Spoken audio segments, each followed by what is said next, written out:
रामकृष्ण हरी, रामकृष्ण हरी, रामकृष्ण हरी, रामकृष्ण हरी, रामकृष्ण हरी, रामकृष्ण.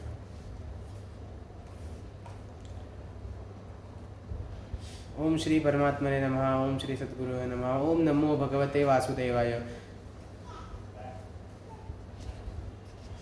श्रीमद् भागवत महात्म्य अध्याय पहिला. देवर्षी नारदांची भक्तीशी भेट. जगाची उत्पत्ती, स्थिती आणि विनाश ज्यामधून होतो, तसेच आध्यात्मिक, आदिदैविक, आदिभौतिक असे तीनही ताप जे नाहीसे करतात, त्या सच्चिदानंद स्वरूप भगवान श्रीकृष्णांची स्तुती आम्ही करतो. कोणतेही लौकिक वैदिक धर्म कर्तव्य नसल्यामुळे संन्यास घेण्यासाठी एकटेच निघालेले, ज्यांना वडील व्यास विरहाने व्याकुळ होऊन पुत्रा पुत्रा मारून हाका मारू लागले, तेव्हा ब्रह्मरूप झालेल्या शुकदेवांनी एकरूप झालेले वृक्षच त्यांच्या वतीने ओ देऊ लागले. अशा चराचरांच्या हृदयात विद्यमान झालेल्या श्री शुकमुनींना मी नमस्कार करतो. भगवत कथामृतांचे पान करण्यामध्ये कुशल असणाऱ्या मुनिवर शौनकांनी नैमिषारण्यात आसनावर बसलेल्या महाबुद्धिमान सूतांना मी नमस्कार करून म्हटले. शौनक म्हणाले, सूत महोदय, अज्ञान अंधकार नष्ट करण्यासाठी लागणारे ज्ञान आपल्या ठाई कोट्यावधी सूर्याच्या तेजाच्या बरोबरीचे आहे. कानाला अमृतासमान असणारी सारभूत कथा आपण आम्हाला सांगा. भक्ती, ज्ञान आणि वैराग्याद्वारा प्राप्त होणारा महान विवेक कशामुळे वृद्धिंगत होतो, तसेच वैष्णव महामायेपासून कसे मुक्त होतात. घोर कलियुगामध्ये मनुष्य प्राणी बहुधा आसुरी स्वभावाचे आहेत. विविध तापांनी पोळलेल्या या जीवांना शुद्ध व दैवी शक्ती संपत होण्यासाठी सर्वश्रेष्ठ उपाय कोणता? आपण आम्हास आता असे शाश्वत साधन सांगा की ज्या योगे अधिक कल्याण होईल, जे पवित्रांनाही पवित्र करू शकेल आणि भगवान श्रीकृष्णांची प्राप्ती करून देईल. चिंतामणी लौकिक सुख देऊ शकतो. कल्पवृक्ष स्वर्ग प्राप्ती करून देऊ शकेल, परंतु सद्गुरू प्रसन्न झाल्यावर योग्यांनाही दुर्लभ असे वैकुंठधाम प्राप्त करून देतात. सूत म्हणाले, शौनक महोदय, तुमच्या हृदयात भगवत प्रेम आहे, म्हणून मी विचारपूर्वक तुम्हाला जन्ममृत्यूचे भय नाहीसे करणारा सर्व सिद्धांतांचा निष्कर्ष सांगतो, ज्यामुळे भक्ती प्रवाहाला वेग येतो आणि जे भगवान श्रीकृष्णांच्या प्रसन्नतेला प्रमुख कारण होऊ शकते. ते साधन मी तुम्हाला सांगतो, लक्षपूर्वक ऐका. कलियुगात मनुष्य प्राणी कालरूपी सर्पाचे भक्ष झालेले आहेत. या त्रासांचा पूर्ण नाश होण्यासाठी श्री शुकदेवाने श्रीमद भागवतम शास्त्रावर प्रवचन केले आहे. मनशुद्धी यापेक्षा सर्वश्रेष्ठ असे कोणतेही साधन नाही. मनुष्याच्या अनेक जन्माच्या पुण्याचा उदय होतो. त्याच वेळी भागवत शास्त्र ऐकावयास मिळते. परीक्षिताला ही कथा सांगण्यासाठी जेव्हा शुकदेव सभेमध्ये आले, आपले काम साधून घेण्यास चतुर असणाऱ्या देवाने शुकमुनींना प्रणाम केला आणि म्हणाले, हे अमृत घेऊन त्याच्या मोबदल्यात आम्हास भागवत कथामृताचे ज्ञान द्यावे. अशी देवाणघेवाण केल्याने राजा परीक्षित अमृत प्राशन करेल, त्यामुळे तो अमर होईल. आम्ही श्रीमद भागवत रूपी अमृत प्राशन करू. या असार संसारात जशी काच आणि मौल्यवान रत्न याची तुलना होत नाही, त्याप्रमाणे कुठे अमृत आणि कुठे भागवत कथा, असा शुकांनी विचार करून देवांचा उपहास केला. देवांना अभक्त समजून शुकांनी कथामृताचे दान त्यांना केले नाही. अशी भागवत कथा देवांनाही दुर्लभ आहे. पूर्वी भागवत कथा श्रवणानेच राजा परीक्षिताला मोक्ष प्राप्त झाला होता. हे बघून ब्रह्मदेवांना आश्चर्य वाटले. त्यांनी सत्यलोकात अन्य सर्व साधने तराजूवर तोलून बघितली. भागवताच्या तुलनेत अन्य सर्व साधने कमी वजनाची भरली. भागवताचे पारडे जड झाले. हे पाहून सर्व ऋषीही अतिशय आश्चर्यचकित झाले. त्यांनी निर्णय केला की कलियुगात भागवत रूप असे भागवत शास्त्रच पठण श्रवणाने तात्काळ वैकुंठ लोक प्राप्त करून देते. सप्ताह विधीने श्रवण केल्यावर भागवत खात्रीने मुक्ती प्राप्त करून देते. हे शास्त्र पूर्वी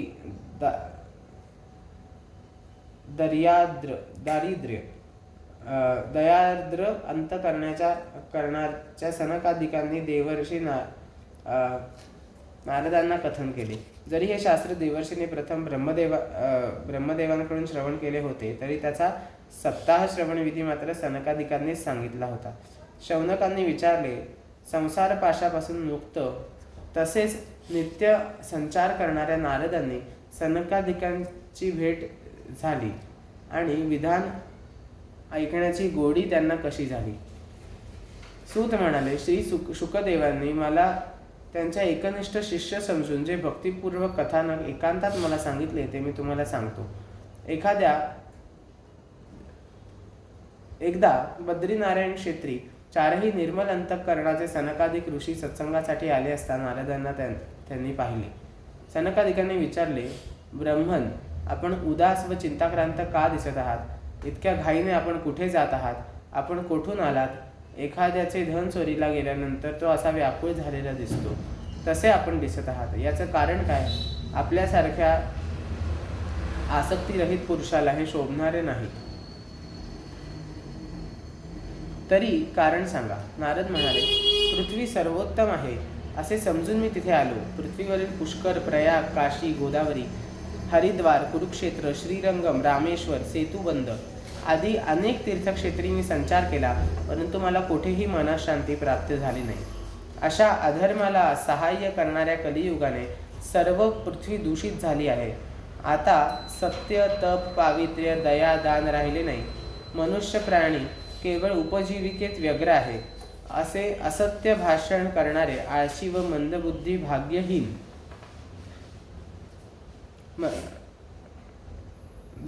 आणि उपद्रवग्रस्त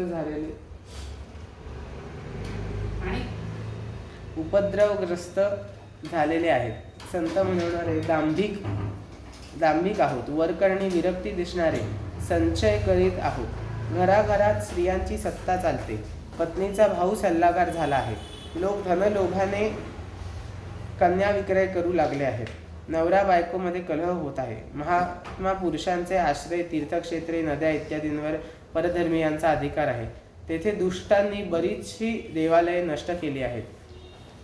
अशा वेळी इथे कोणी योगी नाही, सिद्धपुरुष नाही, ज्ञानी नाही की सत्कर्म करणारा नाही. सर्व पुण्य साधने यावेळी कलिरूपी वणव्याने भस्मसात करून टाकली आहेत. या कलियुगात बहुतेक देशवासी बाजारात अन्न विकू लागले आहेत. ब्राह्मण द्रव्य घेऊन वेद शिकवत आहेत. स्त्रिया सदाचारहीन झाल्या आहेत. अशा तऱ्हेने कलियुगाचे दोष पाहता पृथ्वीवर संचार करीत असता मी भगवान श्रीकृष्णांच्या अनेक लीला संपन्न झाल्या त्या यमुनेच्या तटावर जाऊन पोचलो. मुनिवर ऐका, तेथे एक मोठे आश्चर्य पाहिले. एक तरुण स्त्री खिन्न मनाने बसली होती. स्त्रीजवळ 2 वृद्ध पुरुष निश्चितपणे पडले होते. ते जोरात सुस्कारे टाकत होते. ती तरुण स्त्री त्यांची सेवा करता करता त्यांना जगविण्याचा प्रयत्न करत होती. त्यांच्या पुढे रडत होती. आपल्या रक्षणकर्त्याला ती दशदिशांना शोधत होती. तिच्या चारही बाजूंनी शेकडो स्त्रिया तिला पंख्याने वारा घालत होत्या. तिथे सांत्वन करत होत्या. दुरूनच हे दृश्य पाहून कुतूहल म्हणून मी तिच्या जवळ आलो. मला पाहून ती तरुणी उभी राहिली आणि व्याकुळतेने तरुणी म्हणाली, हे साधू पुरुषा, कृपया क्षणभर थांबून माझी चिंता निवारण करा. आपण आपल्या केवळ दर्शनाने या संसारातील सर्व पापे समूळ नाहीशी होतात. दुःख दूर होऊ शकते. मनुष्याचे ज्यावेळी मोठे भाग्य उदयाला येते त्यावेळीच त्याला आपले दर्शन होते. नारद म्हणाले, हे देवी, तू कोण आहेस? हे 2 पुरुष कोण आहेत? तुझ्या भोवती या कमलनयना स्त्रिया कोण आहेत? तुझ्या दुःखाचे कारण तू मला सविस्तर सांग. युवती म्हणाली, माझे नाव भक्ती. ज्ञान आणि वैराग्य नावाचे माझे 2 पुत्र आहेत. कालगतीमुळे हे असे वृद्ध झाले आहेत. या देवता म्हणजे गंगा आणि नद्या आहेत. माझी सर्व सेवा करायला आल्या आहेत. अशा प्रकारे साक्षात देवतांद्वारा माझी सेवा होत असूनही माझ्या मनाला समाधान नाही. हे तपस्वी, आता लक्षपूर्वक माझी कथा ऐका. खरे तर माझी कथा सर्वश्रुत आहे, तरी पण ती ऐकून मला शांती प्रदान करा. द्रविड देशात माझा जन्म झाला. कर्नाटकात मी वाढले. महाराष्ट्रात ठिकठिकाणी मला सन्मान प्राप्त झाला. परंतु गुजरातमध्ये मला वृद्धापकाळाने घेरले. तिथे घोर कलियुगाच्या प्रभावाने दुर्जनाने मला छिन्न विछिन्न केले. दीर्घ काळापर्यंत माझी अशी अवस्था झाल्याने माझ्या पुत्रांसह दुर्बळ आणि निस्तेज झाले. परंतु आता मी या वृंदावनात पुन्हा आले आहे. नवजीवन मिळाल्याप्रमाणे मला उत्तम सौंदर्य प्राप्त होऊन मी तरुण आहे. परंतु माझे झोपलेले दोघे पुत्र थकलेले भागलेले आहेत.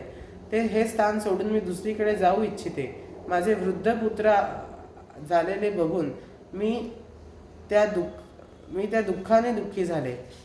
मी तर तरुण, पण माझे हे 2 पुत्र वृद्ध कसे? आम्ही 3 जण एकत्र राहणारे आहोत. असे कसे विपरीत घडले? वास्तविक आई वृद्ध आणि पुत्र तरुण असे असावयास हवे. या स्थितीचे मला आश्चर्य वाटत असल्याने मी शोकमग्न आहे. आपण बुद्धिमान आणि योगी आहात, म्हणून असे करा. याचे मला कारण सांगा. नारद म्हणाले, साध्वी, माझ्या हृदयातील ज्ञानदृष्टीने तुझ्या पूर्ण दुःखाचे कारण जाणण्याचा प्रयत्न करतो. तुला दुःख करण्याचे कारण नाही. श्रीहरी तुझे कल्याण करतील. सूत म्हणाले, मुनिवर नारदांनी एका क्षणात कारण जाणले व ते म्हणाले. नारद म्हणाले, देवी, लक्षपूर्वक ऐक. हे दारुण कलियुग असल्याने आता सदाचार आणि योग साधन, तप ही सर्व लुप्त झाली आहेत. लोक लुटारू वृत्ती आणि दुष्कर्मे यात प्रवृत्त होऊन राक्षसी वृत्तीचे बनले आहेत. या संसारात सत्पुरुष दुःखी आहेत तर दुष्ट सुखी आहेत. या स्थितीत ज्या बुद्धिमान पुरुषाचे धैर्य टिकून राहील तो ज्ञानी किंवा पंडित समजावा. ही पृथ्वी प्रतिवर्षी शेषाला भाररूप होऊ लागली आहे. तिचे स्पर्श करणे राहोच ती दृष्टी टाकण्यायोग्य देखील राहिलेली नाही आणि तेथे काहीही कल्याणकारक दिसत नाही. आता तुझ्या पुत्रांसह तुझे दर्शनही कोणास होत नाही. विषयांत झालेल्या जीवांकडून उपेक्षित झाल्याने तू जर्जर झाली आहेस. वृंदावनातील वास्तव्याने तू पुन्हा नवतरुणी झालीस. तिथे भक्ती आनंदाने सर्वत्र नृत्य करीत आहे, म्हणूनच वृंदावन धाम हे धन्य होय. परंतु तुझ्या या 2 पुत्रांचे येथेही कोणी चाहते नाहीत. त्यांना वृद्धत्व नाहीसे होत नाही. इथे त्यांना किंचितसे आत्मसुख प्राप्त झाल्या कारणाने ते निद्रिस्त झाल्यासारखे वाटत आहेत. भक्ती म्हणाली, राजा परीक्षिताने या पापी कलियुगाला येथे का आश्रय दिला? त्यांच्या आगमनाने सर्व वस्तूतील मोठे सारच कोठे नाहीसे झाले. करुणामय श्रीहरींना हा अधर्म का पाहावतो? मुनिवर, माझ्या या संशयाचे निराकरण करा. आपल्या वचनांनी मला खूपच शांती प्राप्त झाली आहे. नारद म्हणाले, बालिके, तू विचारलेच आहेस तर मी तुला सर्व सांगतो. प्रेमाने ऐक, जेणेकरून हे कल्याणी तुझे दुःख नाहीसे होईल. ज्या दिवशी भगवान श्रीकृष्ण पृथ्वीलोक सोडून आपल्या परमधामाला गेले त्या दिवसापासूनच सर्व साधनांमध्ये विघ्न आणणाऱ्या कलियुगाची सुरुवात झाली.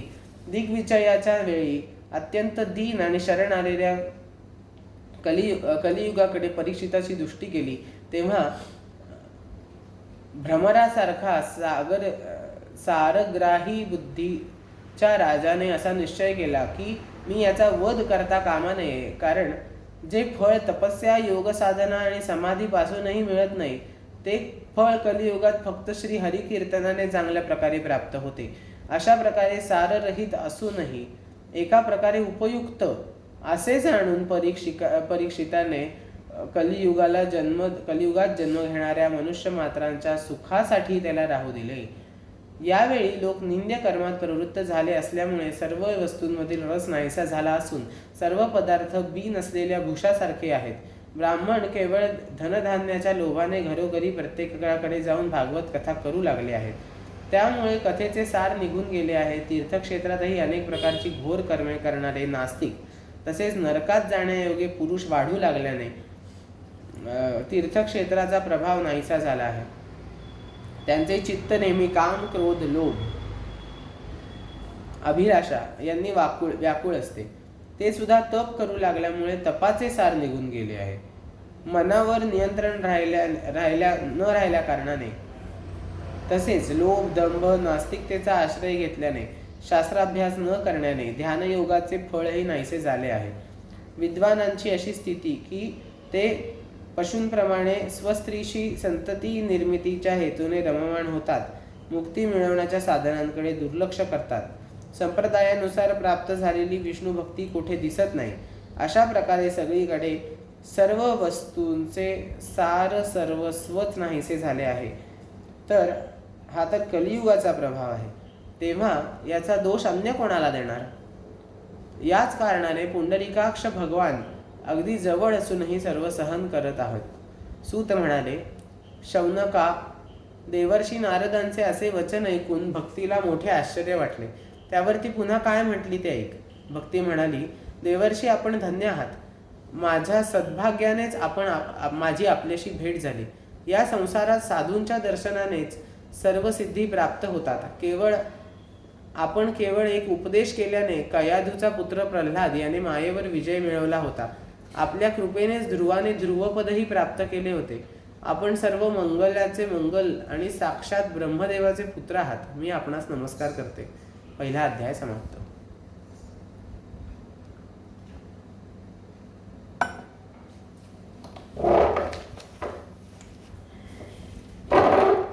अध्याय दुसरा. भक्तीचे दुःख दूर करणाऱ्या नारदांचा प्रयत्न. नारद म्हणाले, बालिके, तू व्यर्थ खेद का करीत आहेस? तू इतकी चिंतातूर का झाली आहेस? भगवान श्रीकृष्णांच्या चरणकमलाचे चिंतन कर, तुझे दुःख नाहीसे होईल. कौरवांच्या अत्याचारापासून ज्यांनी द्रौपदीचे रक्षण केले होते आणि गोपसुंदरींचे ज्यांनी पालन केले होते, ते कृष्ण कोठेही गेलेले नाहीत. त्यांना नेहमी प्राणांहून नाही अधिक प्रिय अशी तू भक्ती आहेस. तुझ्या आमंत्रणावरून भगवान कनिष्ठांच्या घरी सुद्धा जातात. सत्य, त्रेता, द्वापर या युगात ज्ञान, वैराग्य ही मुक्तीची साधने होती. परंतु कलियुगात केवळ मोक्षप्राप्ती करून देणारी आहेत असे निश्चित जाणून परमानंद चिन्मूर्ती ज्ञानस्वरूप श्रीहरींना सत्स्वरूप अशा तुझी निर्मिती केली आहे. तू श्रीकृष्णांना प्रिय अशी सुंदरी आहेस. एकदा तू हात जोडून त्यांना विचारले होते की मी काय करू, तेव्हा श्रीकृष्णांनी माझ्या भक्ताचे पोषण कर अशी तुला आज्ञा केली होती. तू ते स्वीकारल्यानंतर श्रीहरी प्रसन्न झाले आणि त्यांनी तुझी सेवा करण्यासाठी मुक्तीला दासीच्या रूपात, ज्ञान वैराग्यांना पुत्राच्या रूपात तुला स्वाधीन केले. तू मूळ स्वरूपाने वैकुंठामध्ये भक्तांचे पोषण करते. पृथ्वीवर भक्तांचे पोषण करण्यासाठी तू केवळ सावलीच्या रूपात राहिली आहेस. तू मुक्ती, ज्ञान, वैराग्यासह पृथ्वी तलावर आलीस. सत्ययुग, द्वापर युगापर्यंत मोठ्या आनंदाने राहिलीस. मुक्ती कलियुगात नास्तिकतेच्या रोगाने ग्रसित होऊन क्षीण होऊ लागली, म्हणून ती लगेच तुझ्या आज्ञेने वैकुंठ लोकात गेली. तू स्मरण करताच मुक्ती तेथे येते व परत जाते. परंतु ज्ञान आणि वैराग्याला तू पुत्र मानून जवळच ठेवले आहेस. कलियुगात उपेक्षा झाल्याने तुझे पुत्र निरुत्साही आणि वृद्ध आहेत. परंतु तू चिंता करू नकोस, त्यांना नवजीवन प्राप्त करून देण्याचा उपाय मी शोधून काढतो. हे सुंदरी, कलीसारखे दुसरे कोणतेही युग नाही. या युगात मी घराघरात प्रत्येक माणसाच्या हृदयात तुझी स्थापना करीन. अन्य सर्व साधनांना तुच्छ ठरवून आणि भक्तिविषयक मोठ्या उत्सवांना प्राधान्य देऊन लोकांत मी तुझा प्रचार केला नाही तर श्रीहरींचा दास म्हणवून घेणार नाही. या कलियुगात जे जीव भक्तिमार्गाला लागतील ते पापी असल्यासही निर्भयपणे कृष्ण मार्गाला जातील. त्यांच्या हृदयात प्रेमस्वरूप भक्ती निरंतर निवास करेल. ते शुद्धांतःकरणाचे लोक स्वप्नात देखील यमाला पाहत नाहीत. त्यांच्या हृदयात भक्ती आहे. त्यांना प्रेत, पिशाच, राक्षस, दैत्य स्पर्श करण्यास असमर्थ असतात. तप, वेदाध्ययन, ज्ञान, कर्म अशा कोणत्याही साधनेने भगवंत वश होऊ शकत नाही. ते केवळ भक्तीने वश होतात. गोपी यांचे उत्तम उदाहरण आहेत. हजारो जन्माच्या पुण्याईने मनुष्याला भक्तीविषयी प्रेम निर्माण होते. कलियुगात भक्ती केवळ भक्तीच सार आहे. भक्तीनेच प्रत्यक्ष कृष्णासमोर उपस्थित होतात. भक्तीशी द्रोह करणारे तीनही लोकात दुःखाचेच धनी होतात. एकेकाळी भक्तीचा तिरस्कार केल्यामुळे दुर्वास ऋषींना दुःख प्राप्त झाले. व्रते, तीर्थयात्रा, योग, ज्ञानचर्चा इत्यादी साधनांनी काही आवश्यकता नाही. ची काही आवश्यकता नाही, एकमात्र भक्तीच मुक्ती देणारी आहे.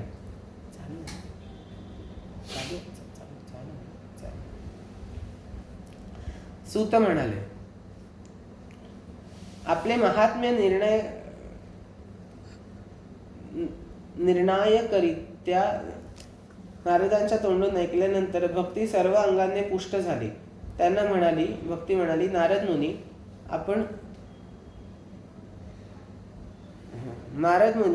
आपण धन्य आहात. आपले माझ्या ठिकाणी निश्चल प्रेम आहे. मी नेहमी आपल्या हृदयात निवास करीन, आपल्याला कधीही सोडून जाणार नाही. हे साधू, आपण मोठे कृपाळू आहात. एका क्षणात आपण माझे सारे दुःख दूर केले आहे, परंतु माझ्या पुत्रांना चेतना आलेली नाही, म्हणून आपण त्यांना जागवा, त्यांना चैतन्य आणा. सूत म्हणाले, भक्तीचे हे वचन ऐकून नारदांना पुत्राची करुणा आली. ते त्यांना हाताने हलवू लागले, जागे करू लागले, त्यांच्या कानाजवळ जोरात ओरडू लागले, आवाज करू लागले. त्यांना उठ उठ, जागा हो, हे वैराग्या उठ, हे ज्ञाना उठ, असं म्हणू लागले, लवकर जागा हो. नंतर नारदांनी वेदघोष, वेदांत घोष, वारंवार गीता पाठ करून त्यांना जागविले, परंतु मोठ्या कष्टाने ते जागे झाले. परंतु आळसाने दोघंही दांभई देत राहिले. डोळे उघडून पाहू शकले नाहीत. त्यांचे बहुतेक केस बगळ्यासारखे पांढरे सफेद झाले होते. अंगावर वाळलेल्या लाकडाप्रमाणे निस्तेज अशा सुरकुत्या आल्या होत्या. अशा रीतीने तहान भुकेने व्याकुळ झालेले पुन्हा झोपी जाऊ लागले.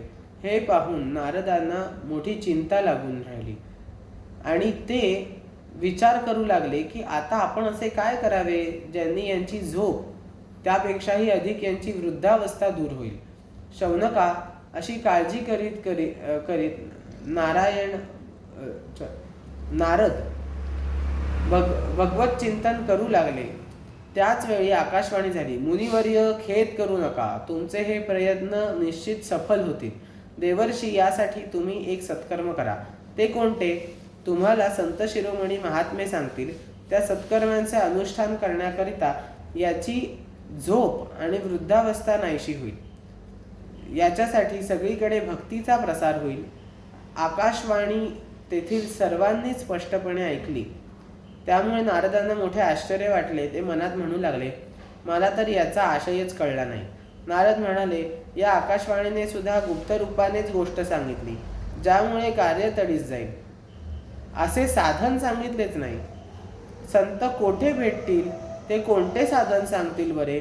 आता आकाशवाणीने जे सांगितले त्यानुसार मला काय केले पाहिजे? सूत म्हणाले, शौनका, ज्ञान आणि वैराग्य यांना तेथेच सोडून नारद मुनी तेथून निघाले.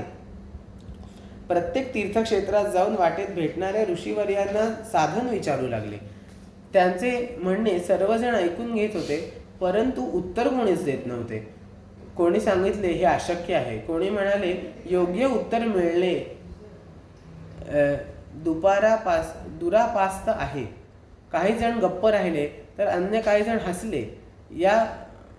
हसे होईल या भीतीने उत्तर देणे टाळण्यासाठी तेथून निघून गेले.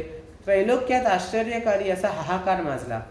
लोक एकमेकांशी कानाजवळ जाऊन कुजबुजू लागले. तर वेद पठण, वेदांत घोष, वारंवार गीता पठण ऐकूनही भक्ती, ज्ञान आणि वैराग्य यांना जाग आली नाही, तर अन्य कोणत्या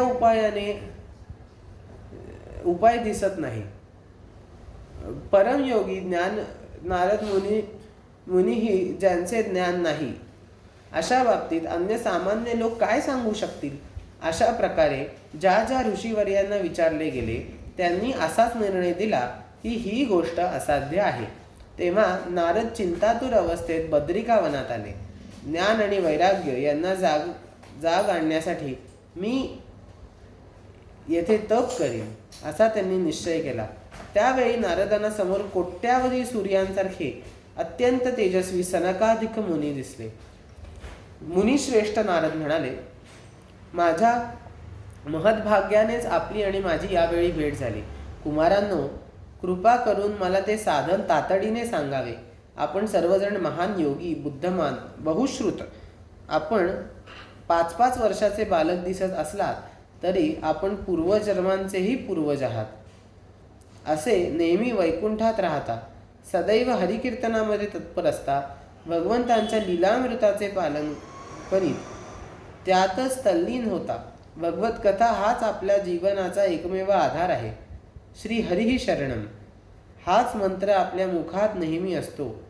आता म्हणून कालगतीनुसार येणारी वृद्धावस्था आपल्याला बाधू शकत नाही. पूर्वी एकदा ज्या भुवया आपण वक्र करताच भगवान विष्णूंचे द्वारपाल जय विजय तात्काळ पृथ्वीवर गेले, पुन्हा आपल्याच कृपेने वैकुंठ लोकात आले. माझ्या सौभाग्याने मला आता आपले दर्शन होत आहे. मी दीन आहे तर आपण दयाळू आहात, म्हणून आपण माझ्यावर कृपा करावी. आकाशवाणीने ज्याबद्दल मला सांगितले ते साधन कोणते, त्याचे अनुष्ठान कसे केले पाहिजे ते आपण मला विस्तारपूर्वक सांगा. भक्ती, ज्ञान आणि वैराग्य यांना कोणत्या मार्गाने सुख मिळू शकेल, सर्व वर्णांमध्ये यांचीच कोणत्या प्रयत्नांनी प्रेमपूर्वक प्रतिष्ठापना होऊ शकेल. सनकादिक म्हणाले, देवर्षी आपण चिंता करू नका, मन प्रसन्न ठेवा. याबाबतचा साधा सोपा उपाय पहिल्यापासून विद्यमान आहे. नारद मुने, आपण धन्य आहात. आपण विरक्तांचे शिरोमणी, भगवान श्रीकृष्ण भक्तात अग्रगण्य, तसेच भक्तियोगाचे सूर्य आहात. आपण भक्तीसाठी जे प्रयत्न करीत आहात ते आश्चर्याची गोष्ट आहे. भक्तीची पुनर्स्थापना करणे हे भक्तांसाठी सर्वथैव योग्य आहे. या संसारात ऋषीमुनींनी उद्धाराचे अनेक मार्ग प्रकट केले आहेत, परंतु ते सर्व कष्टसाध्य, बहुधा स्वर्गप्राप्ती करून देणारे आहेत. परंतु भगवत प्राप्तीचे साधन मात्र गुप्तच आहे. याचा उपदेश करणारा सत्पुरुष मोठ्या भाग्यानेच मिळतो. आपल्याला आकाशवाणीने ज्या सत्कर्मांचा संदेश केला आहे तो आम्ही तुम्हाला सांगतो. आपण प्रसन्न आणि स्थिरचित्त होऊ नये का? द्रव्ययज्ञ, तपोयज्ञ, योगयज्ञ, स्वाध्यायरूप ज्ञानयज्ञ हे कर्माचे सूचक आहेत. विद्वानांनी ज्ञानयज्ञालाच सत्कर्माचे सूचक मानले आहे. शुकादी महामुनींनी ज्याचे गायन केले आहे ते श्रीमद भागवताचे पारायण हे सत्कर्म होय. त्याचे शब्द ऐकून तुम्ही भक्ती, ज्ञान, वैराग्य यांना मोठी शक्ती प्राप्त होईल. त्यामुळे ज्ञान वैराग्याचे कष्ट नाहीसे होतील आणि भक्ताला आनंद होईल. सिंहगर्जना ऐकून ज्याप्रमाणे लांडगे पळून जातात, त्याप्रमाणे श्रीमद भागवतांच्या शब्दानेच कलियुगाचे सर्व दोष नाहीसे होतील. त्यावेळी प्रेमरस वाहत नेणारी भक्ती, ज्ञान, वैराग्याला बरोबर घेऊन जाणारी घरोघरी प्रगट होईल. नारद म्हणाले, वेदांतांचे पठण, गीता पाठ आणि भक्ती, ज्ञान, वैराग्य रूप हे तिघे जर जागे झाले नाहीत तर श्रीमद भागवत कथा ऐकून ते कसे होतील? कारण या कथेचा प्रत्येक पादात, प्रत्येक श्लोकात वेदांताचा सारांश कथन केला आहे. आपण शरणागत वत्सल आहात. आपले दर्शन कधीही व्यर्थ होत नाही, म्हणून माझी शंका दूर करा, विलंब करू नका. सनकादिक म्हणाले, श्रीमद भागवत कथा, वेद, उपनिषदे यांच्या सारसर्वातून प्रकट झाले आहेत, परंतु स्वतंत्र फलरूप असल्याने वेद उपनिषदांपेक्षा उत्तम ठरली आहे. ज्याप्रमाणे झाडातील रस बुंध्यापासून फांदीच्या शेंड्यापर्यंत असला तरी त्याचा आस्वाद घेता येत नाही, पण त्यावेळी तो रस फळाच्या रूपाने वेगळा प्रकट होतो, तेव्हा सर्वांना हवाहवासा वाटतो. दुधामध्ये तूप असतेच, परंतु त्याचा आस्वाद घेता येत नाही. ते तूप दुधापासून वेगळे काढले जाते तेव्हा देवतांसाठी स्वादिष्ट बनते. उसाच्या सर्वांगात साखर व्यापून असते, परंतु ती वेगळी झाल्यानंतरच तिची गोडी समजते. भागवत कथा ही अशीच आहे. हे भागवत पुराण वेदांच्या बरोबरीचे आहे. श्री व्यासांनी भक्ती, ज्ञान, वैराग्य यांची स्थापना करण्यासाठी हे प्रकाशित केले.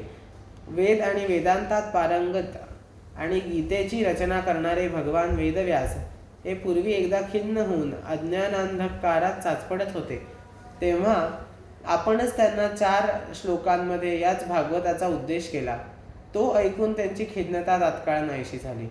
असे असता आपण आश्चर्यचकित होऊन उलट आम्हालाच का प्रश्न करीत आहात? आपण त्यांना शोक आणि दुःखाचा नाश करणारे श्रीमद भागवत पुराण ऐकवले. नारद म्हणाले, ज्यांचे दर्शन सर्व पापांना तात्काळ नाहीसा करते, जे संसार दुःखाच्या वणव्यामध्ये तप्त झालेले आहेत, त्यांच्यावर कल्याणाचा वर्षाव करणारे आहे.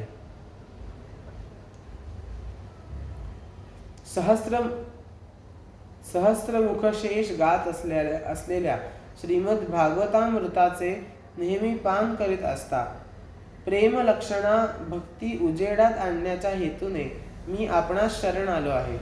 जेव्हा मनुष्याच्या अनेक जन्मातील संचित पुण्याचा उदय होऊन त्याला सत्संग प्राप्त होतो, तेव्हा त्याच्या अज्ञानजनित मोह मदरूपी अंधकाराचा नाश होऊन त्याचे ठिकाणी विवेकाचा उदय होतो.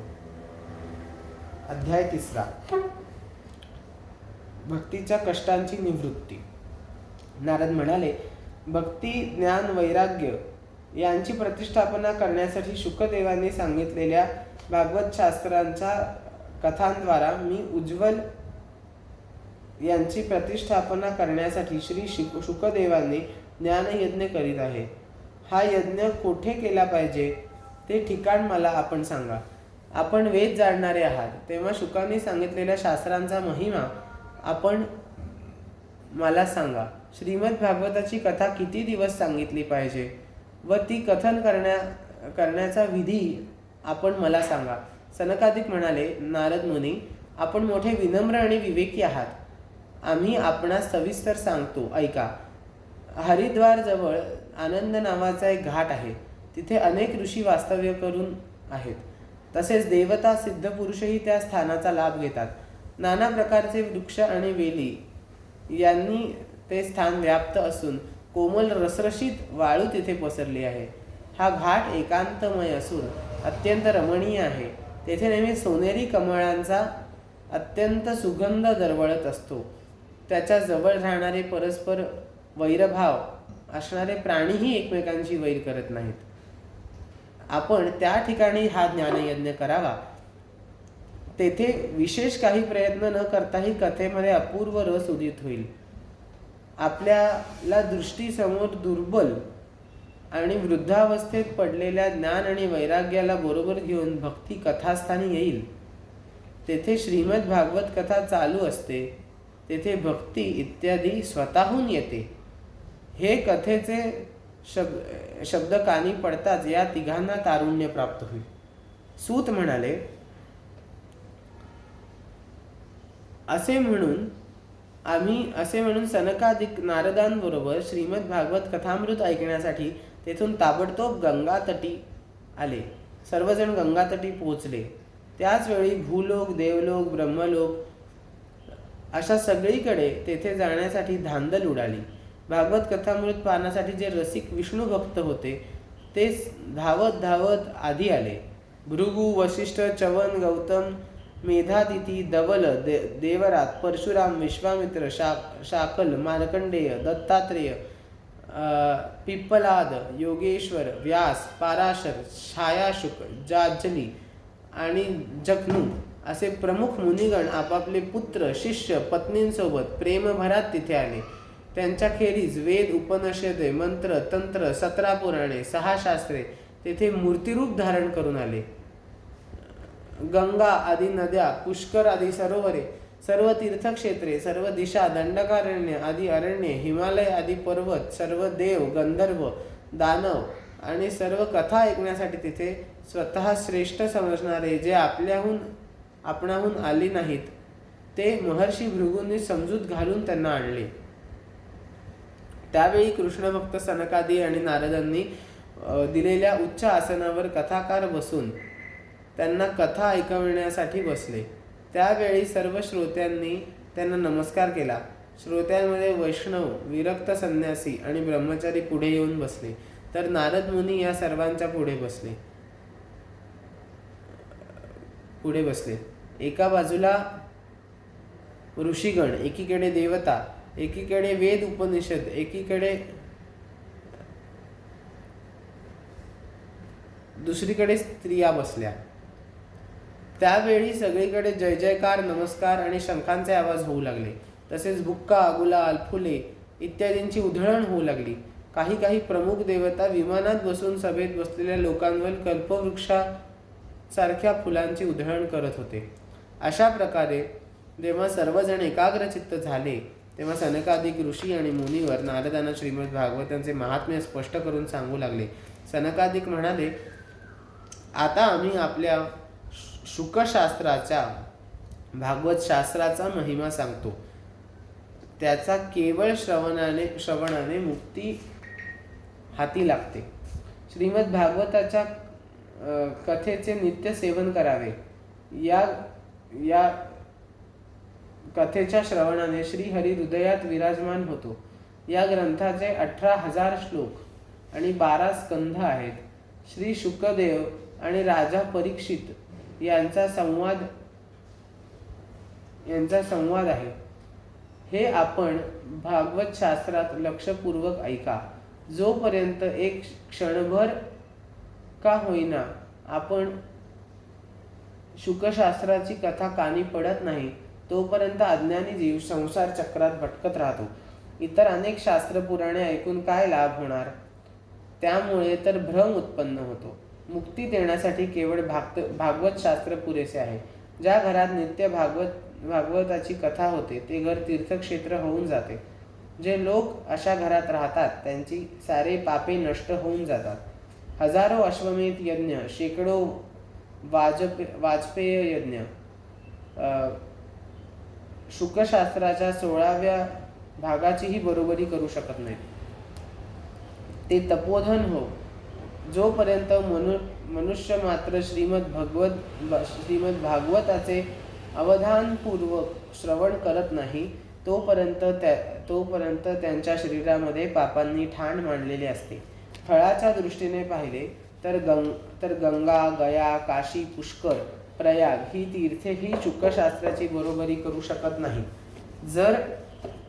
जर आपल्याला मोक्षप्राप्ती करायची इच्छा असेल तर श्रीमद भागवताच्या अर्ध्या अगर चतुर्थांश श्लोकाचा स्वमुखाने नित्य नियमाने पाठ करीत ओंकार, गायत्री मंत्र, पुरुष सूक्त, तिन्ही वेद, श्रीमद भागवत, ओम नमो भगवते वासुदेवाय हा द्वादशाक्षरी मंत्र, सूर्य भगवान, प्रयाग, संवत्सर रूप काल, ब्राह्मण, अग्निहोत्र, गाय, द्वादशी तिथी, तुळस, वसंत ऋतू, भगवान पुरुषोत्तम या सर्वांना बुद्धिमान लोक तत्वतः समान मानतात. जो पुरुष नित्य अर्थसहित भागवत शास्त्र पठन करतो त्याच्या कोट्यावधी जन्माचे पाप नष्ट होते. यात मुळीच शंका नाही. जो मनुष्य नियमितपणे भागवताच्या अर्ध्या किंवा चतुर्थांश का होईना श्लोकाचा पाठ करतो त्याला राजसूय आणि अश्वमेध यज्ञ केल्याचे पुण्य प्राप्त होत असते. नित्य भागवताचा पाठ करणे, भगवंतांचे चिंतन करणे, तुळशीला पाणी घालणे, गायीची सेवा करणे हे सर्व एकसारखे आहे. जो पुरुष अंतकाळी श्रीमद भागवत ऐकतो भगवान त्याच्यावर प्रसन्न होऊन त्याला वैकुंठ धामात नेतात. तो पुरुष सुवर्ण सिंहासनासह भागवताचे दान विष्णू भक्ताला देतो त्याला भगवंतांचे सायुज्य पद अवश्य प्राप्त होते. ज्या अज्ञानी माणसाने आपल्या संपूर्ण आयुष्यात चित्त एकाग्र करून कधीही भागवतामृताचा थोडा सुद्धा आस्वाद घेतला नाही त्याने आपलं जन्म चांडाळ आणि गाढवासारखा व्यर्थ घालवला. एवढेच नव्हे तर आपल्या मातेला केवळ प्रसव वेदना देण्यासाठीच तो जन्माला आला. ज्याने शुकशास्त्र थोडे सुद्धा ऐकले नाही तो पापात्मा जिवंत असूनही मेल्यासारखाच आहे. स्वर्गलोकातील इंद्रादी प्रधान देवताही असेच म्हणतात की पृथ्वीला भारभूत असणाऱ्या अशा पशुतुल्य माणसाचा धिक्कार असो. कोट्यावधी जन्मातील पुण्य संचयानंतर प्राप्त होणारी ही श्रीमद भागवत कथा जगात दुर्लभच आहे. नारद मुनीने आपण बुद्धिमान आणि योगी आहात. आपण प्रयत्नपूर्वक ही कथा ऐका. ही कथा ऐकविण्यासाठी ठराविक दिवसांचेच असे बंधन नाही. नेहमी ऐकणे चांगले. ही कथा सत्याचरण आणि ब्रह्मचर्य पालनपूर्वकच ऐकणे उत्तम समजले जाते. परंतु कलियुगात असे होणे कठीण असल्याने ही कथा ऐकण्याचा शुक मुनींनी सांगितलेला विशेष विधी समजून घेतला पाहिजे. कलियुगात पुष्कळ दिवसांपर्यंत चित्तवृत्ती ताब्यात ठेवणे, नियमाला बांधील राहणे आणि केवळ एखाद्याच पुण्यकार्याला वाहून घेणे अवघड जात असल्याने 7 दिवसांच्या श्रवणाचा विधी सांगितलेला आहे. श्रद्धापूर्वक केव्हाही श्रवण केल्याने, मात्र माघ महिन्यात श्रवण केल्याने जे फळ प्राप्त होते तेच फळ 7 दिवसांच्या श्रवणामध्ये शुकदेवाने सांगितलेले आहे. मनाचा निग्रह नसणे, रोगग्रस्तता, कमी आयुष्य तसेच कलियुगातील अनेक दोष यामुळे सप्ताह श्रवणाचे विधान सांगितले आहे. जे फळ तप, योग, समाधीमुळे मिळत नाही ते पूर्ण फळ सप्ताह श्रवणाने सहजगत्या प्राप्त होते. सप्ताह श्रवण यज्ञ, व्रत, तप, तीर्थयात्रा, योग, ध्यान, ज्ञान या सर्वांपेक्षा श्रेष्ठ आहे. त्याचे वैशिष्ट्य काय वर्णन करावे? हे सप्ताह श्रवण तर सर्वात श्रेष्ठ आहे. शौनकांनी विचारले, ही जर आपण मोठी आश्चर्याची गोष्ट आहे. हे भागवत पुराण निश्चितच योगवेत्ते ब्रह्मदेव आणि यांचे आदी कारण असलेल्या श्री नारायणाचेच निरूपण करीत आहे. मग पण मोक्षप्राप्तीसाठी ज्ञान इत्यादी सर्वसाधारणांचा तिरस्कार करून या युगात पुराणाची ख्याती कशी झाली? सूत म्हणाले, हे पृथ्वीतल सोडून स्वधामाला गोलोकाला जाण्यासाठी केवळ भगवान श्रीकृष्ण निघाले. त्यांच्या तोंडातून 11व्या स्कंध्यातील ज्ञानोपदेश ऐकून उद्धवांनी असे विचारले होते. उद्धव म्हणाले, हे गोविंद, आपण आपल्या भक्तांचे कल्याण करून स्वधामास जाऊ इच्छिता, परंतु माझे मन चिंताग्रस्त आहे. माझी चिंता ऐकून तिचे निरसन करून आपण समाधान करा. आता घोर कलियुगच आले आहे. आता पुन्हा अनेक दुष्ट प्रगट होतील. त्यांच्या संसर्गाने जेव्हा अनेक सत्पुरुष क्रूर स्वभावाचे होतील, तेव्हा त्यांच्या भाराने दबून गेलेली ही गाय रूपी पृथ्वी कोणाला शरण जाईल? हे कमलनयना, मला तर हिचे रक्षण करणारा आपल्याशिवाय कोणी दिसत नाही. म्हणून भक्तवत्सला, साधू पुरुषांवर कृपा करा आणि येथून जाऊ नका. भगवान आपण निराकार चिन्मय असून भक्तांसाठी हे सगुण रूप धारण केले आहे. मग आपला वियोग झाल्यानंतर ते भक्तजन पृथ्वीवर कसे राहू शकतील? निर्गुणाची उपासना करण्यात तर फार कष्ट आहेत. यासाठी आपण दुसरा काहीतरी विचार करा.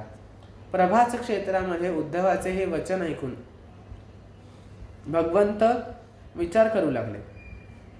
भक्ताच्या आधारासाठी आपल्याला काहीतरी करता येईल. तेव्हा भगवंतांनी आपले तेज भागवतामध्ये स्थापित केले आणि अंतर्धान पाहून भागवतरूपी समुद्रात प्रवेश केला. म्हणून भगवंतांची प्रत्यक्ष वाङ्मय मूर्ती हे भागवताची आराधना, श्रवण, पठण किंवा दर्शन सुद्धा मनुष्याचे पापे नष्ट करतात. असे असल्याने याचे सप्ताह श्रवण सर्वश्रेष्ठ आहे आणि कलियुगात तर अन्य सर्व साधने दुय्यम समजून याला सर्वश्रेष्ठ साधन मानले आहे. कलियुगात हा एक धर्म असा आहे ज्यामुळे दुःख, दारिद्र्य, दुर्भाग्य आणि पाप यांचा सर्वनाश होतो आणि काम, क्रोधादी शत्रूंवर विजय प्राप्त करता येतो. भगवंतांच्या मायेपासून सुटका होणे जितके देवतांना अवघड आहे, तिथे मनुष्याची सुटका कशी होणार? म्हणून मायेपास सुटविण्यासाठी सुद्धा सप्ताह श्रवणाचा विधी सांगितला आहे. सूत म्हणाले, शौनका, ज्यावेळी सनकादिक मुनिवर्य सप्ताह श्रवण विधीची अशा प्रकारे प्रशंसा करीत होते, त्यावेळेला सभेत एक आश्चर्य घडले. ते मी तुला सांगतो, ऐक. तरुणावस्था प्राप्त झालेल्या आपल्या 2 पुत्रांना घेऊन पवित्र प्रेमरूप भक्ती तेथे अकस्मात प्रकट झाली. श्रीमुखाने श्रीकृष्ण गोविंद हरे मुरारी हे नाथ नारायण वासुदेवा या नामाचा वारंवार जयघोष करीत होती. तेव्हा सभासदांनी सुंदर वेश धारण केलेली भक्ती भगवंताच्या अर्थाचे दागिने अंगावर घालून तिथे आल्याचे पाहिले. मुनींच्या मध्ये तिचे आगमन कसे झाले याविषयी सभेतील सर्वजण तर्कवितर्क करू लागले. तेव्हा सनकादिक म्हणाले की भागवत कथेच्या अर्थातून आत्ताच ही तेथे प्रकट झाली आहे. हे ऐकून भक्ती आपल्या पुत्रांसह अत्यंत विनम्र भावाने सनतकुमारांना म्हणाली. भक्ती म्हणाली, कलियुगात माझा लोभ झाला होता. कथामृताचे सिंचन करून आपण मला आजच पुष्ट केले. आपण मला आता असे सांगा की मी कोठे राहू. हे ऐकून सनकादिक तिला म्हणाले की तू भक्तांना भक्तवत्सरूप देणारी, अनन्य प्रेम संपादन करणारी, त्यांचा भवरोग नाहीसा करणारी आहेस. म्हणून तू धैर्य धारण करून विष्णू भक्तांच्या हृदयात वास करून राहा. या कलियुगात दोषांचा लोकांवर प्रभाव पडणारा असला तरी ती तुझ्यावर त्या दोषांची दृष्टी सुद्धा पडू शकणार नाही.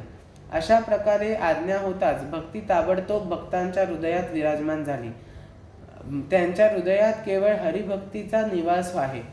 हे भले निर्धन असोत, परम धन्य आहेत, कारण या भक्तीच्या दोरीने बांधलेले साक्षात भगवानही आपल्या परमधाम गोलोक सोडून भक्तांच्या हृदयात येऊन वास करतात. या पृथ्वी तलावर हे भगवंत साक्षात परब्रह्माचे रूप आहेत. याची महती याहून अधिक आम्ही किती म्हणून वर्णन करावी. भागवतात या आश्रयाने त्यांचे कथन करणारा ऐकणारा भगवान श्रीकृष्णांची सारूप्य मुक्ती प्राप्त होते. म्हणून याखेरीज अन्य धर्माचरणाची काय गरज. अध्याय 3 समाप्त. अध्याय आमचं 9:30 पर्यंत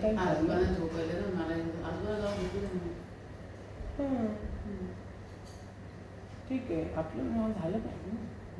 दिवस आपलं काल मोजून मी तर रोज 10 वाजेपर्यंत तर 10ला 20 कमी असताना थांबवायचं आणि थांबवायचं. विष्णू सहस्त्रनाम म्हणून झोपायचं असं प्लॅन. ठीक आहे. अध्याय 4.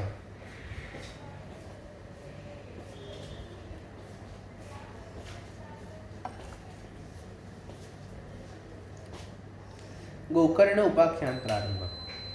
सूत म्हणाले, आपल्या भक्तांच्या चित्तातील अलौकिक भक्ती बघून भक्तवत्सल भगवान आपले स्थान सोडून तेथे आले आहेत. त्यांच्या गळ्यात वनमाला शोभून दिसत आहे. पाण्याने भरलेल्या मेघाप्रमाणे अंग अत्यंत श्यामवर्णाचे आहे. त्यांनी पितांबर परिधान केला आहे. कमरेभोवती मेखला शोभत आहे. मस्तकावर मुकुट आणि कानांमध्ये कुंडल झळकत आहेत. त्रिभंगी मुद्रेमुळे सुंदर दिसत आहेत. वक्षस्थळावर कौस्तुभमणी चमकत आहे. पूर्ण शरीरावर हरिचंदनाचा लेप लावला आहे. जणू त्यांनी कोट्यावधी कामदेवांचे सौंदर्य धारण केले होते.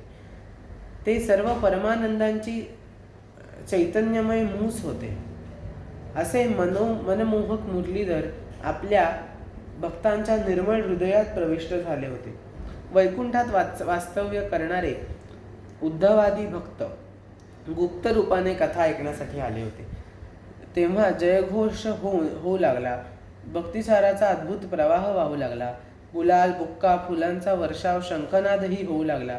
त्या सभेत बसणाऱ्या लोकांनी आपला देह, घरदार, अंतःकरणाचीही जाणीव नाहीशी झाली. ते असे तन्मय झालेले बघून नारद मुनी म्हणाले, मुनिगण हो, सप्ताह श्रवणाचा एक अलौकिक महिमा मी पाहत आहे. येथे आलेल्यांत मूर्ख, धूर्त, पशुपक्षीही असून सर्वच अत्यंत निष्पाप झाले आहेत. म्हणून या कलियुगात चित्तशुद्धीसाठी, मृत्यू लोकातील पापसंशय नष्ट करण्यासाठी भागवत कथेच्या बरोबरीचे दुसरे पवित्र साधन नाही. मुनिवर, आपण मोठे कृपाळू आहात. लोकांच्या कल्याणासाठी आपण विचारपूर्वक एक वेगळा मार्ग शोधून काढला आहे. या कथारूप सप्ताह यज्ञाने कोण कोण पवित्र होतं हे मला सांगावे. सनकादिक म्हणाले, जे लोक नेहमी पापकर्मे करतात आणि नेहमी दुराचरणात तत्पर असतात, वाममार्गाने जातात, कामक्रोधाने तप्त झालेले असतात, कपटी कामातूर असतात, असे सर्वजण या कलियुगात सप्ताह यज्ञाने पवित्र होतात. सत्यापासून परावृत्त झालेले, माता पित्याची निंदा करणारे, कामांनी ग्रस्त झालेले, आश्रम धर्माचे पालन न करणारे, दांभिक, दुसऱ्यांचा मत्सर करणारे, दुसऱ्यांना पीडा देणारे, हे सर्व कलियुगात सप्ताह यज्ञाने पवित्र होतात. मद्यपान, ब्राह्मण हत्या, सुवर्ण चोरी, गुरुस्त्री गमन, विश्वासघात ही 5 पापकर्मे करणारे, कपट, ढोंग करण्यात तत्पर, क्रूर पिशाच्यांप्रमाणे निर्दय, ब्राह्मणाच्या धनाने श्रीमंत होणारे, व्यभिचारी, हे सर्व कलियुगात सप्ताह यज्ञाने पवित्र होतात. जे धूर्त हट्टाने नेहमी मन, वाणी आणि शरीराने पापकर्म करत असतील, दुसऱ्याच्या धनाने पुष्ट होत असतील, तसेच मलिन मन आणि दुष्ट वासनांनी युक्त आहेत, ते सुद्धा कलियुगात सप्ताह यज्ञाने पवित्र होतात. आता आम्ही तुम्हाला या संबंधी एक प्राचीन इतिहास सांगतो. तो ऐकल्यानेही सर्व पापे नष्ट होतात. पूर्वी तुंगभद्रा नदीच्या काठावर एक उत्तम शहर वसलेले होते. तेथे सर्व वर्णाचे लोक आपापल्या धर्माचे आचरण करत सत्यवान सत्कर्मे या तत्पर होते. त्या नगरात सर्व वेदांचा जाणकार, श्रौत स्मार्त कर्मात निपुण असा आत्मदेव नावाचा ब्राह्मण राहत होता. तो जणू दुसरा सूर्यच होता. तो धनवान असून पौरोहित्य करीत असे. त्याची पत्नी धुंदुली कुलीन आणि घराण्यातील सुंदर असून आपलेच म्हणणे खरी करणारी होती. लोकांची निंदा करण्यात तिला आनंद मिळत असे. ती स्वभावाने क्रूर होती, नेहमी काही बाही बडबडत असे. गृहकृत्यात निपुण, कंजूस तसेच भांडखोरही होती. ज्या प्रकारे ब्राह्मण जोडपे प्रेमाने आपल्या संसारात रमले होते, त्यांच्याजवळ धन आणि भोगविलासाची सामग्री भरपूर होती, परंतु वैभवात त्यांना एक सुख नव्हते. अखेर त्यांनी संतान प्राप्तीसाठी गरिबांना गायी, जमीन जुमला, धन, सुवर्ण वस्त्रे दान करण्यास आरंभ केला. अशा रीतीने दान धर्मात आपली अर्धी संपत्ती खर्च केली, तरी सुद्धा त्यांना पुत्र किंवा कन्या झाली नाही. त्यामुळे ब्राह्मण अतिशय चिंतातूर झाला. तो दुःखी ब्राह्मण एक दिवस घरातून बाहेर पडला आणि वनात निघून गेला. माध्यान्हकाळी त्याला तहान लागल्याने तो एका तळ्याच्या काठी आला. संतान नसल्याने दुःखी होत तो पाणी पिऊन तिथेच बसला. थोड्याच वेळात तिथे संन्यासी आला. संन्यासी पाणी प्यायल्याचे पाहून ब्राह्मण त्याच्याजवळ जाऊन त्याच्या चरणांना नमस्कार करीत दीर्घ सुस्कारे टाकीत उभा राहिला. संन्याशाने विचारले, हे ब्राह्मणा, तू इतका का रडतोस? कशामुळे तू अतिशय चिंताग्रस्त आहेस? तू ताबडतोब तुझ्या दुःखाचे कारण मला सांग. ब्राह्मण म्हणाला, यती महाराज, मी माझ्या पूर्वजन्माच्या साठलेल्या पापांमुळे प्राप्त झालेल्या दुःखाचे कसे वर्णन करू? माझे पितर, मी जे तर्पणासाठी पाणी देतो ते स्वतःच्या चिंतायुक्त सुस्कार्यांनी गरम होते. तेच ते पितात. देवता आणि ब्राह्मण मी दिलेल्या दानाचा प्रसन्न चित्ताने स्वीकार करत नाहीत. संतान नसल्यामुळे मी इतक्या दुःखी झालो आहे की मला सर्व सुने वाटत आहे. मी प्राणत्याग करण्यासाठी इथे आलो आहे. संतानहीन जीवनाचा धिक्कार असो, संतानहीन कुळाचा धिक्कार असो. मी ज्या गायीचे पालन करतो तीही वांझ आहे. जे झाड लावतो त्याला कधी फळ येत नाही. माझ्या घरात जे फळ आणतो ते लवकरच सडून जाते. मी असा अभागी आणि संतानहीन असल्याने माझ्या ह्या जीवनात काय अर्थ आहे असे म्हणून ब्राह्मण संन्याशाजवळ ओक्साबोक्षी रडू लागला. तेव्हा त्या संन्याशाच्या हृदयात ब्राह्मणाविषयी मोठीच करुणा उत्पन्न झाली. ते संन्यासी योगनिष्ठ होते. ब्राह्मणाची ललाट रेषा बघून ते सर्व जाणले आणि विस्तारपूर्वक म्हणाले. संन्यासी म्हणाले, हे ब्राह्मणा, संतान प्राप्तीचा मोह सोडून दे. कर्मगती मोठी प्रबळ आहे. विवेकाचा आश्रय घे. संसाराची वासना सोडून दे. हे विप्रवरा, ऐक, मी तुझे प्रारब्ध जाणले आहे. या पुढील 7 जन्मात तुला संतान प्राप्तीचा मुळीच योग नाही. पूर्वी राजा सगर आणि अंग यांना मुलांमुळे दुःख भोगावे लागले आहे. हे ब्राह्मणा, तू आता संसाराची आशा सोड. संन्यासातच सर्व प्रकारचे सुख आहे. ब्राह्मण म्हणाला, विवेकाने माझे समाधान काय होणार? आपण आपल्या सामर्थ्याने का होईना मला पुत्र द्या, नाहीतर शोकाकुल मी आपल्या समोरच प्राणत्याग करतो. ज्याप्रमाणे पुत्र आणि पत्नी इत्यादी सुख नाही, असा संन्यास सर्वथा एव निरस आहे. लोकाचारात पुत्रपौत्रांनी भरलेला गृहस्थाश्रम श्रेष्ठ आहे. ब्राह्मणाचा हट्ट पाहून तो तपोनिष्ठ संन्यासी म्हणाला, विद्यार्थ्याचा लेख पुसून टाकण्याच्या हट्टाने चित्रकेतूला मोठे कष्ट झेलावे लागले. एखाद्याचा प्रयत्न दैव जसे उलथून पाडतो, त्याचप्रमाणे तुला सुद्धा पुत्रापासून सुख मिळणार नाही. तू मोठ्या हट्टाने माझ्यासमोर याचकाप्रमाणे उभा आहेस. या परिस्थितीत मी तुला काय सांगू? ब्राह्मणाचा हट्ट पाहून त्याला एक फळ देऊन संन्यासी म्हणाले, हे फळ तू तुझ्या पत्नीस खावयास दे, त्या योगे तिला पुत्र होईल. तुझ्या पत्नीने 1 वर्ष सत्य, पावित्र्य, दया, दान पालन करून दिवसातून केवळ एक प्रकारचे अन्न खाण्याचा नियम पाळला पाहिजे, ज्या योगे तुमचा पुत्र सुस्वभावी निपजेल. असे म्हणून योगीराज निघून गेले. ब्राह्मण आपल्या घरी गेला. त्याने ते फळ आपल्या पत्नीस दिले. तो दुसरीकडे निघून गेला. त्याची पत्नी कपटी स्वभावाची होती. रडत रडत ती आपल्या सखीस म्हणाली, सखी, मला तर मोठी काळजी लागून राहिली आहे. हे फळ मी खाणार नाही. फळ खाल्ल्याने गर्भ राहील, त्यामुळे पोट मोठे होईल. मग मला खाता पिता येणार नाही, मी अशक्त होईल. अशा स्थितीत घरचे कामकाज कसे करायचे? दैववशात जर गावात चोरांची धाड पडली तर गरोदर मी कशी पळून जाऊ शकेन?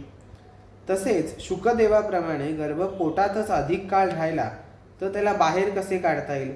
प्रसूतीच्या वेळी गर्भ आडवा झाला तर कदाचित प्राणही गमवावे लागतील. शिवाय प्रसूतीच्या वेदनाही भयंकर असतात.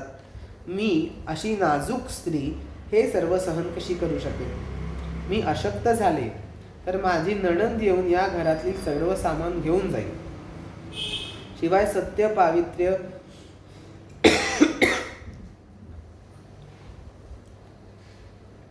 इत्यादी नियमांचे पालनही अवघड जाईल. जी स्त्री मुलाला जन्म देते त्याचे लालन पालन करण्याचे अतिशय कष्ट पडतात. मला तर वाटते की वांस किंवा विधवा स्त्री सुखी आहे. मनात असे कुतर्क आल्याने तिने ते फळ खाल्ले नाही.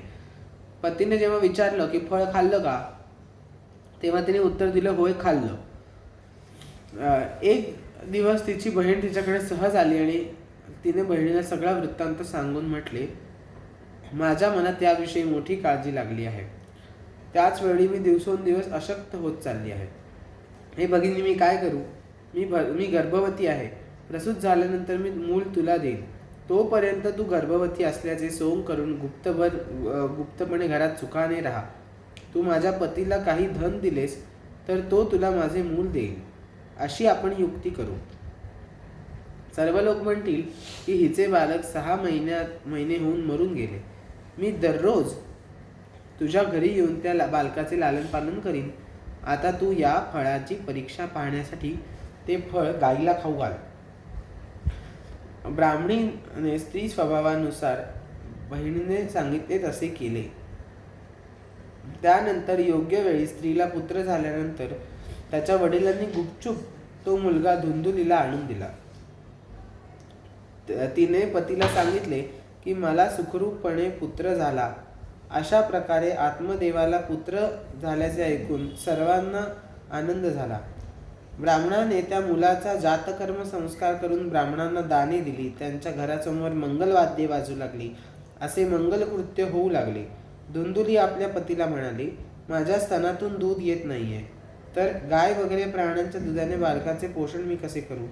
माझ्या बहिणीला नुकतेच बाळ झाले होते, ते गेले. तिला बोलवून आपल्या घरी ठेवूया, म्हणजे ती तुमच्या बाळाचे पालन पोषण करेल. तेव्हा पुत्राचे रक्षण होण्यासाठी आत्मदेवाने तसेच केले. माता धुंदुलीने त्या बालकाचे नाव धुंदुकारी असे ठेवले. नंतर 3 महिने झाल्यानंतर गायीलाही मनुष्याकृती मुलगा प्राप्त झाला. तो सर्वांग सुंदर होता, निर्मळ, तसेच त्याची कांती सोन्यासारखी होती. त्याला पाहून ब्राह्मणाचा मोठा आनंद झाला. त्याने स्वतः सर्वच त्याचे संस्कार केले. हे वृत्त ऐकून इतर लोकांना मोठे आश्चर्य वाटले. बालकाला पाहण्यासाठी ते आले. ते पहा पहा आत्मदेवाचे भाग्य कसे उदयाला आले. केवढे आश्चर्य, गाईला सुद्धा देवासारखा मुलगा झाला. दैवयोगाने हे रहस्य कोणालाही समजले नाही. बालकाचे कान गायीसारखे आहेत असे पाहून आत्मदेवाने त्याचे नाव गोकर्ण ठेवले.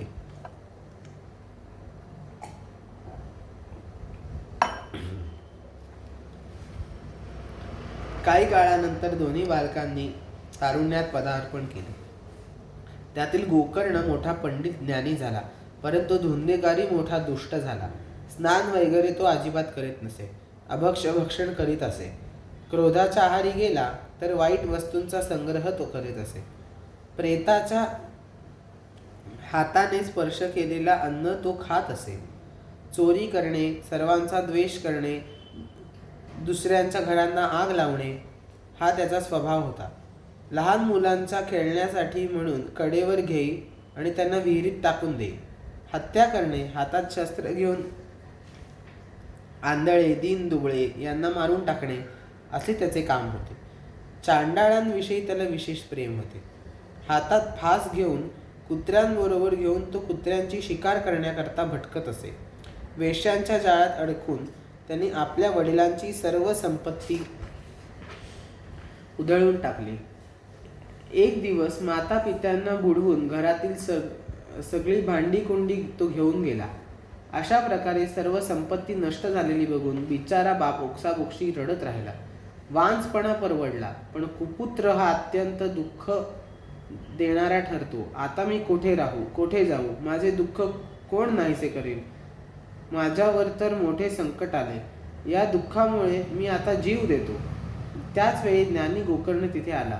त्याने आपल्या पित्यांना वैराग्याचा उपदेश केला. गोकर्ण म्हणाला, हा संसार असार आहे. हा अत्यंत दुःखरूप आणि मोहात पाडणारा आहे. कोणाचा पुत्र, कोणाचे धन, आसक्ती असलेला मनुष्य रात्रंदिवस दुःखाने जळत राहतो. इंद्र आणि चक्रवर्ती राजा यांनाही काही सुख मिळत नाही. केवळ अज्ञानामुळे आणि मोहामुळे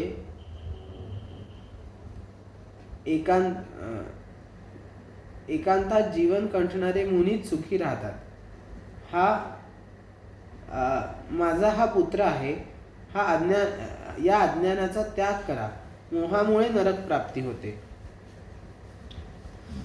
हे शरीर तर नाहीसे होणारच आहे, परंतु सर्व संगत त्याग करून वनामध्ये निघून जा.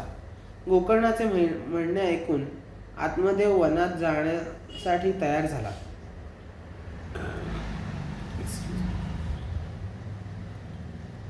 म्हणू लागला, पुत्रा, वनात राहून मी काय करावे?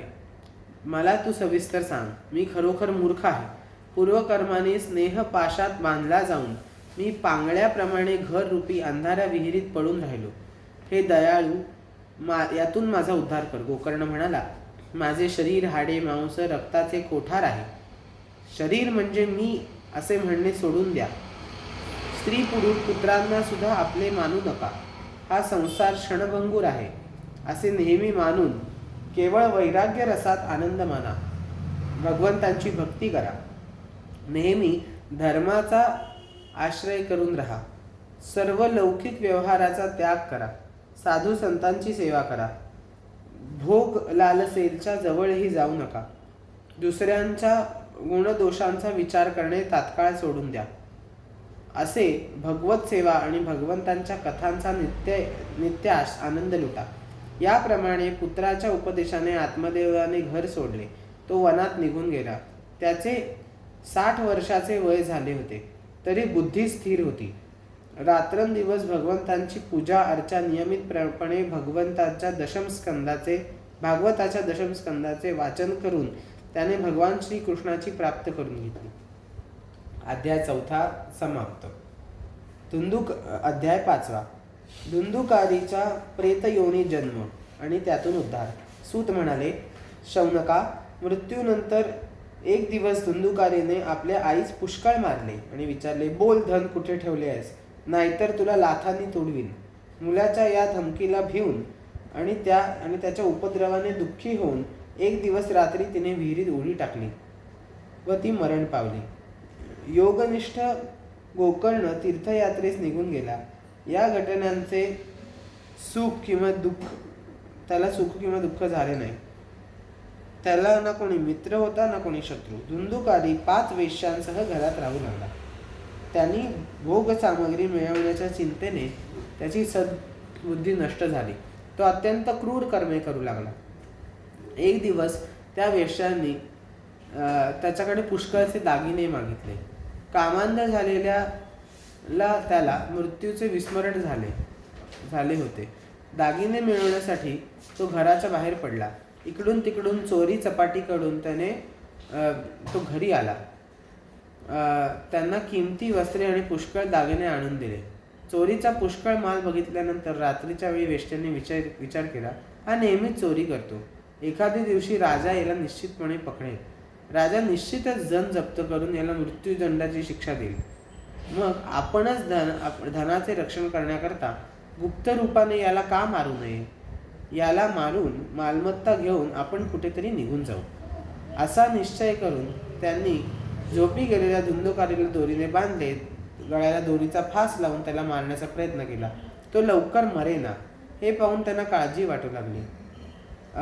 त्यांनी त्याच्या तोंडावर पुष्कळसे जळते निखारे टाकले. त्यामुळे अग्निज्वाळांनी तो भाजून तडफडून मृत्युमुखी शेवटी पडला. त्यांनी ते शरीर एका खड्ड्यात पुरून टाकले. बहुधा स्त्रिया धाडसी असतात. त्यांच्या या गुप्त कृत्याचा कोणालाही पत्ता लागला नाही.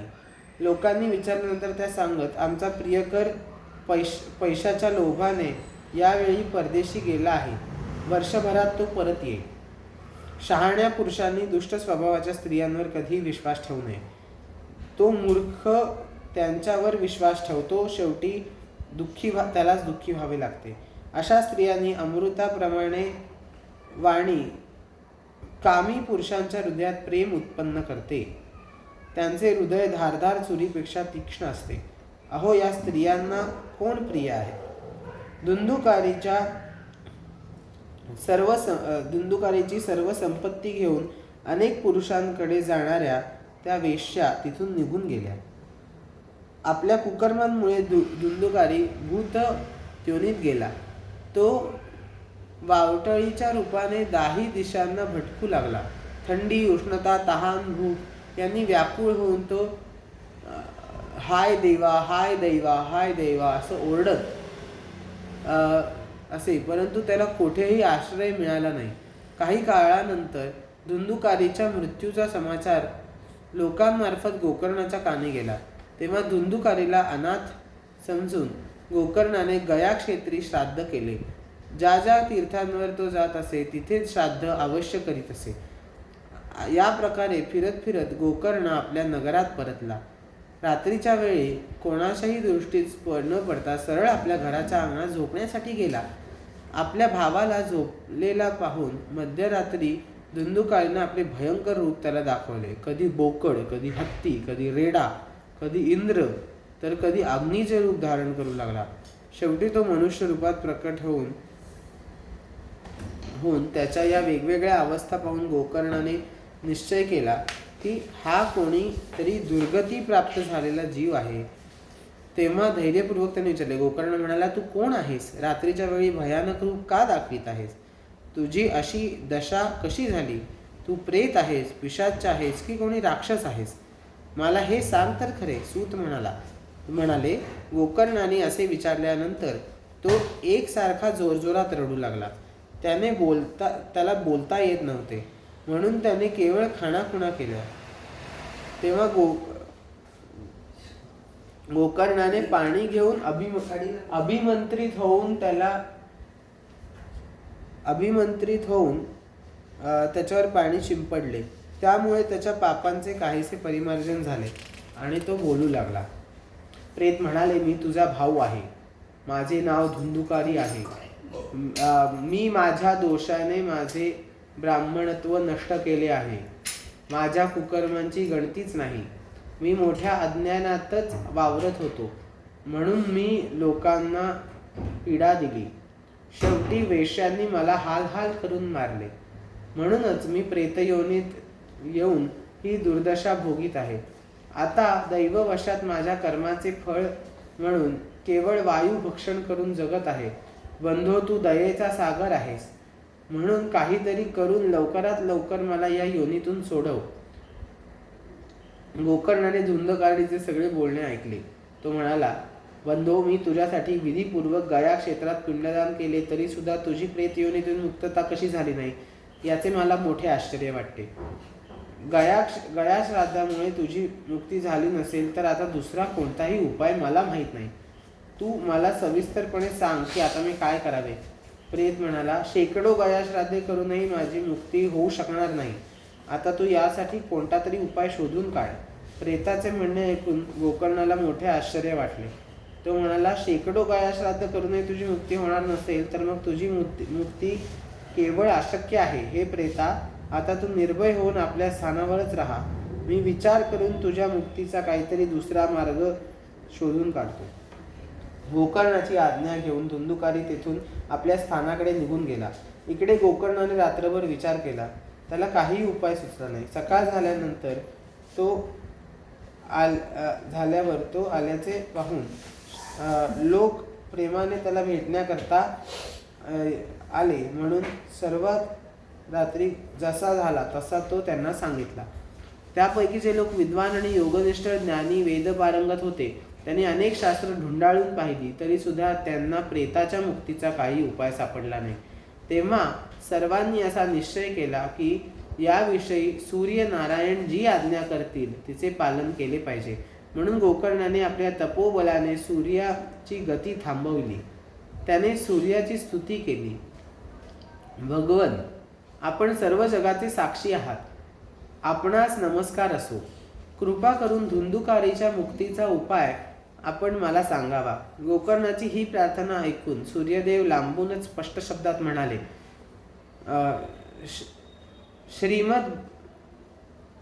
श्रीमद भागवताने मुक्ती होऊ शकते, म्हणून तू त्याचे सप्ताह पारायण कर. सूर्याचे हे धर्ममय वचन सर्वांनी ऐकले. तेव्हा सर्वजण म्हणाले, प्रयत्न करून हेच साधन करा. शिवाय हे साधन अतिशय सोपे आहे. म्हणून गोकर्णानेही त्याप्रमाणे निश्चय करून कथा सप्ताह वाचनासाठी तो तयार झाला. शेजारच्या प्रांतातून खेड्यापाड्यातून अनेक लोक कथा ऐकण्यासाठी तिथे आले. पुष्कळसे लुळे पांगळे, अंध म्हातारे, मंदबुद्धी लोकही आपापल्या पापांची निवृत्ती व्हावी या उद्देशाने तिथे येऊन पोचले. अशा प्रकारे गर्दी झालेली बघून देवांनाही आश्चर्य वाटले. जेव्हा गोकर्ण व्यासपीठावर बसून कथा सांगू लागला तेव्हा ते प्रेतही तिथे आले. बसण्यासाठी इकडे तिकडे भटकू लागले, जागा शोधू लागले. अचानक 7 गाठी असलेल्या एका उंच वेळूवर त्याची दृष्टी गेली. वेळूच्या सर्वात खालच्या गाठीत घुसून ते प्रेत बसून राहिले. वायुरूप असल्या कारणाने ते कुठेही बसू शकत होते, म्हणून ते वेळूत घुसले. गोकर्णाने एका वैष्णव ब्राह्मणाला मुख्य श्रोता बनवले आणि पहिल्या स्कंदापासून स्पष्ट शब्दात कथा सांगण्यास प्रारंभ केला. सायंकाळी जेव्हा कथा संपली तेव्हा एक विचित्र घटना घडली. सर्वांच्या देखत त्या वेळूची एक गाठ तडतड करत फुटली. त्याचप्रमाणे दुसऱ्या दिवशी सायंकाळी दुसरी गाठ फुटली, तिसऱ्या दिवशी तिसरी. अशा प्रकारे 7 दिवसात 7ही गाठी एक एक करत फुटल्या. 12 स्कंध ऐकल्यानंतर धुंदुकारी पवित्र होऊन प्रेतयोनीतून मुक्त झाला आणि दिव्य शरीर धारण करून सर्वांसमोर प्रकट झाला. त्याचे शरीर मेघाप्रमाणे श्याम वर्णाचे होते. पितांबर नेसलेले, गळ्यात तुळशी माळांनी सुशोभित, मस्तकावर सुंदर मुकुट, कानांमध्ये कुंडळे. ताबडतोब आपला भाऊ गोकर्णाला त्याने नमस्कार केला. बंधो, तू दयाळूपणे माझी प्रेतयोनीच्या यातनांपासून सुटका केलीस. प्रेतपीडेचा नाश करणारी ही श्रीमद भागवताची कथा धन्य होय. श्रीकृष्ण धामाची प्राप्ती करून देणारे हे सप्ताह पारायणही धन्य होय.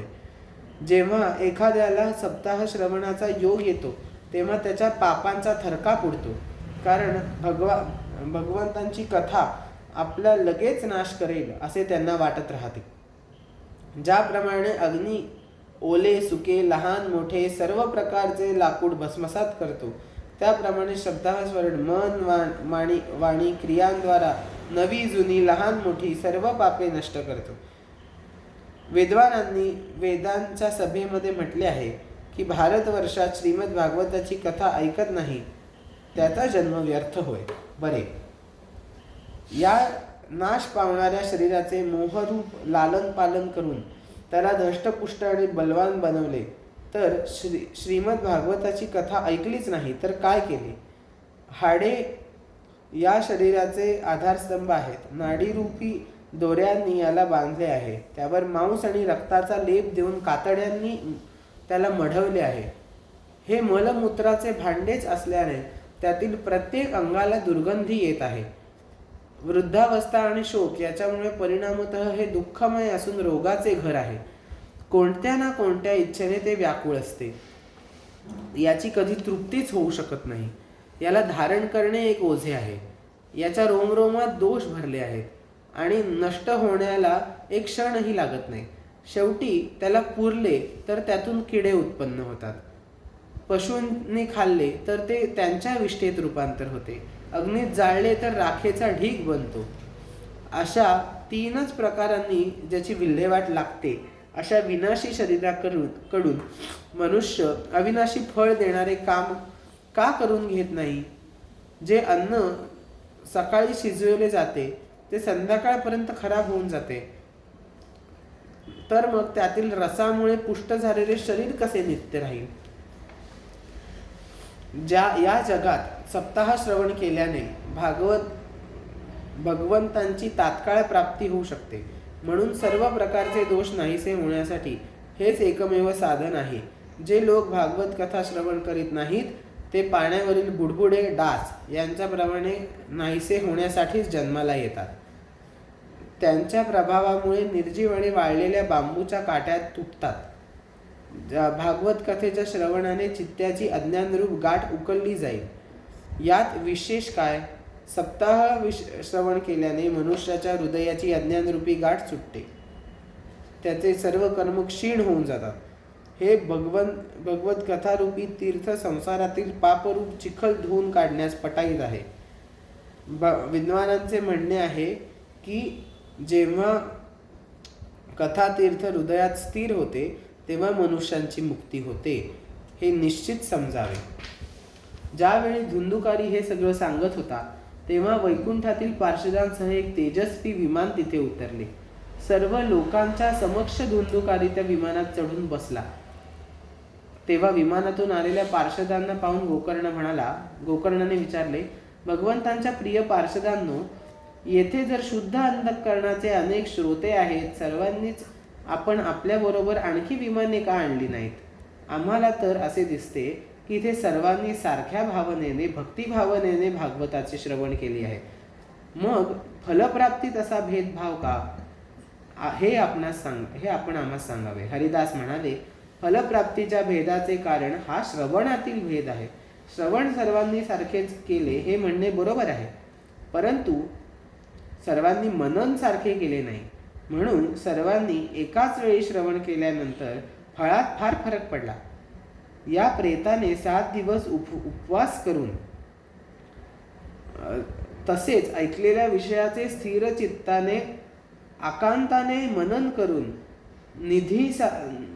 निधिध्यासनासह दुसऱ्या विषयाचे ज्ञान चित्तात न ठेवता व्यग्र होऊन त्याचप्रमाणे लक्ष न देता श्रवण संशयी मनाने न करता मंत्रपठण करताना इकडे तिकडे भटकत असताना जप केलेलाही फळ देत नाही. वैष्णव नसलेला देश, अपात्र व्यक्तीला दिलेले दान, दान, श्राद्धाचे भोजन, अवैदिकाला दिलेले दान, सदाचारहीन कुळ हे सर्व व्यर्थ होय. गुरुवचनावर विश्वास, अंतःकरणात नम्रता.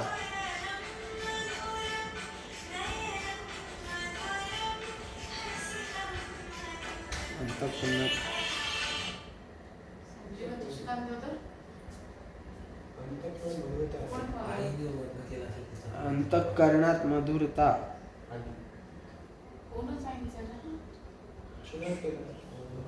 गुरुवचनावर विश्वास, चित्ताची एकाग्रता, नियमांचे पालन केले गेले तर श्रवणाचे फळ मिळते. अशा रीतीने श्रोत्यांनी पुन्हा भागवताची कथा केली तर त्यांना निश्चितच वैकुंठ प्राप्ती होईल. हे गोकर्णा, आपल्याला तर भगवंत स्वतः येऊन गोलोकधामाला घेऊन जातील. असे म्हणून ते सर्व पार्षद हरिकीर्तन करीत वैकुंठ लोकी निघून गेले. गोकर्णाने श्रावण महिन्यात पुन्हा त्याच प्रकारे सप्ताह करून कथा सांगितली. त्या श्रोत्यांना ती पुन्हा ऐकली. नारद मुनी, या कथेच्या समाप्तीनंतर काय झाले ते ऐका. भगवंत आपल्या भक्तांनी भरलेल्या विमानासह प्रकट झाले. त्यावेळी सगळीकडे नमस्कार व जय जयकाराचा घोष होऊ लागला. भगवंतांनी अत्यंत आनंदाने आपल्या पांचजन्य शंखाचा नाद केला आणि गोकर्णाला आपल्या हृदयाशी कवटाळून त्याला आपल्यासारखे रूप दिले. भगवंतांनी क्षणात अन्य सर्व श्रोत्यांनाही मेघासारखे श्यामवर्ण, रेशमी पितांबरधारी, किरीट कुंडले यांनी विभूषित. गोकर्णाच्या कृपेने त्या गावातील कुत्र्यापासून चांडाळापर्यंत जेवढे जीव होते त्या सर्वांना विमानात बसवण्यात आले. तेथे योगीजन जातात त्या भगवत धामात सर्वांना पाठवण्यात आले. अशा रीतीने कथाश्रवणाने प्रसन्न होऊन भक्तवत्सल भगवान श्रीकृष्ण गोकर्णाला बरोबर घेऊन गोपगोपी प्रिय गोलोकधामाला गेले. पूर्वी ज्याप्रमाणे भगवान श्रीराम अयोध्यावासियांना घेऊन आपल्या धामाला गेले होते त्याचप्रमाणे भगवान श्रीकृष्ण सर्वांना घेऊन योग्यांना सुद्धा दुर्लभ असणाऱ्या लोकात गेले. या लोकात सूर्य, चंद्र आणि सिद्ध हे सुद्धा जाऊ शकत नाहीत. तिथे भगवत श्रवण केल्यामुळे ते गेले. सप्ताह यज्ञ कथा श्रवण केल्याने जे उज्ज्वल फळ साठते त्याविषयी आम्ही आपल्याला काय सांगावे. अहो, ज्यांनी आपल्या कर्णपुटांद्वारे गोकर्णाने सांगितलेल्या कथेचा एक अक्षर सुद्धा ऐकले ते पुन्हा गर्भवासी झाले. त्या गतीला सप्ताह श्रवणाने भक्त सहजगत्या प्राप्त होऊ शकतात. त्या गतीला मनुष्य वारा पाने खाऊन शरीर सुकवून पुष्कळ काळापर्यंत घोर तपस्या करून आणि योगाभ्यास करूनही प्राप्त करू शकत नाही. त्या परमपवित्र इतिहासाचे पारायण चित्रकूट पर्वतावर विराजमान असलेले मुनीश्वर शांडिल्य सुद्धा ब्रह्मानंदात मग्न होऊन करत असतात. ही कथा मोठी पवित्र आहे. एक वेळ श्रवण केल्यानेही पाप भस्म होतात. श्राद्धाच्या वेळी याचा पाठ केला तर पितृगणांची तृप्ती होते. नित्य पाठ केल्याने मोक्षाची प्राप्ती होते. अध्याय 6. सप्ताह यज्ञाचा विधी. स्कंद सुरू होते काय? शेवटचा आहे का? हां, चा विधी महात्म्य संपलं. मग आम्ही आपल्या सप्ताह श्रवणाचे विधान सांगतो आहोत. साधारण आकडे येत आहेत ना?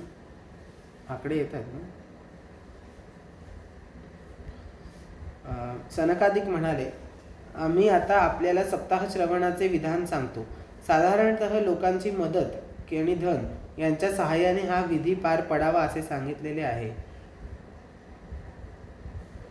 सुरुवातीला ज्योतिषाला बोलवून मुहूर्त विचारावा.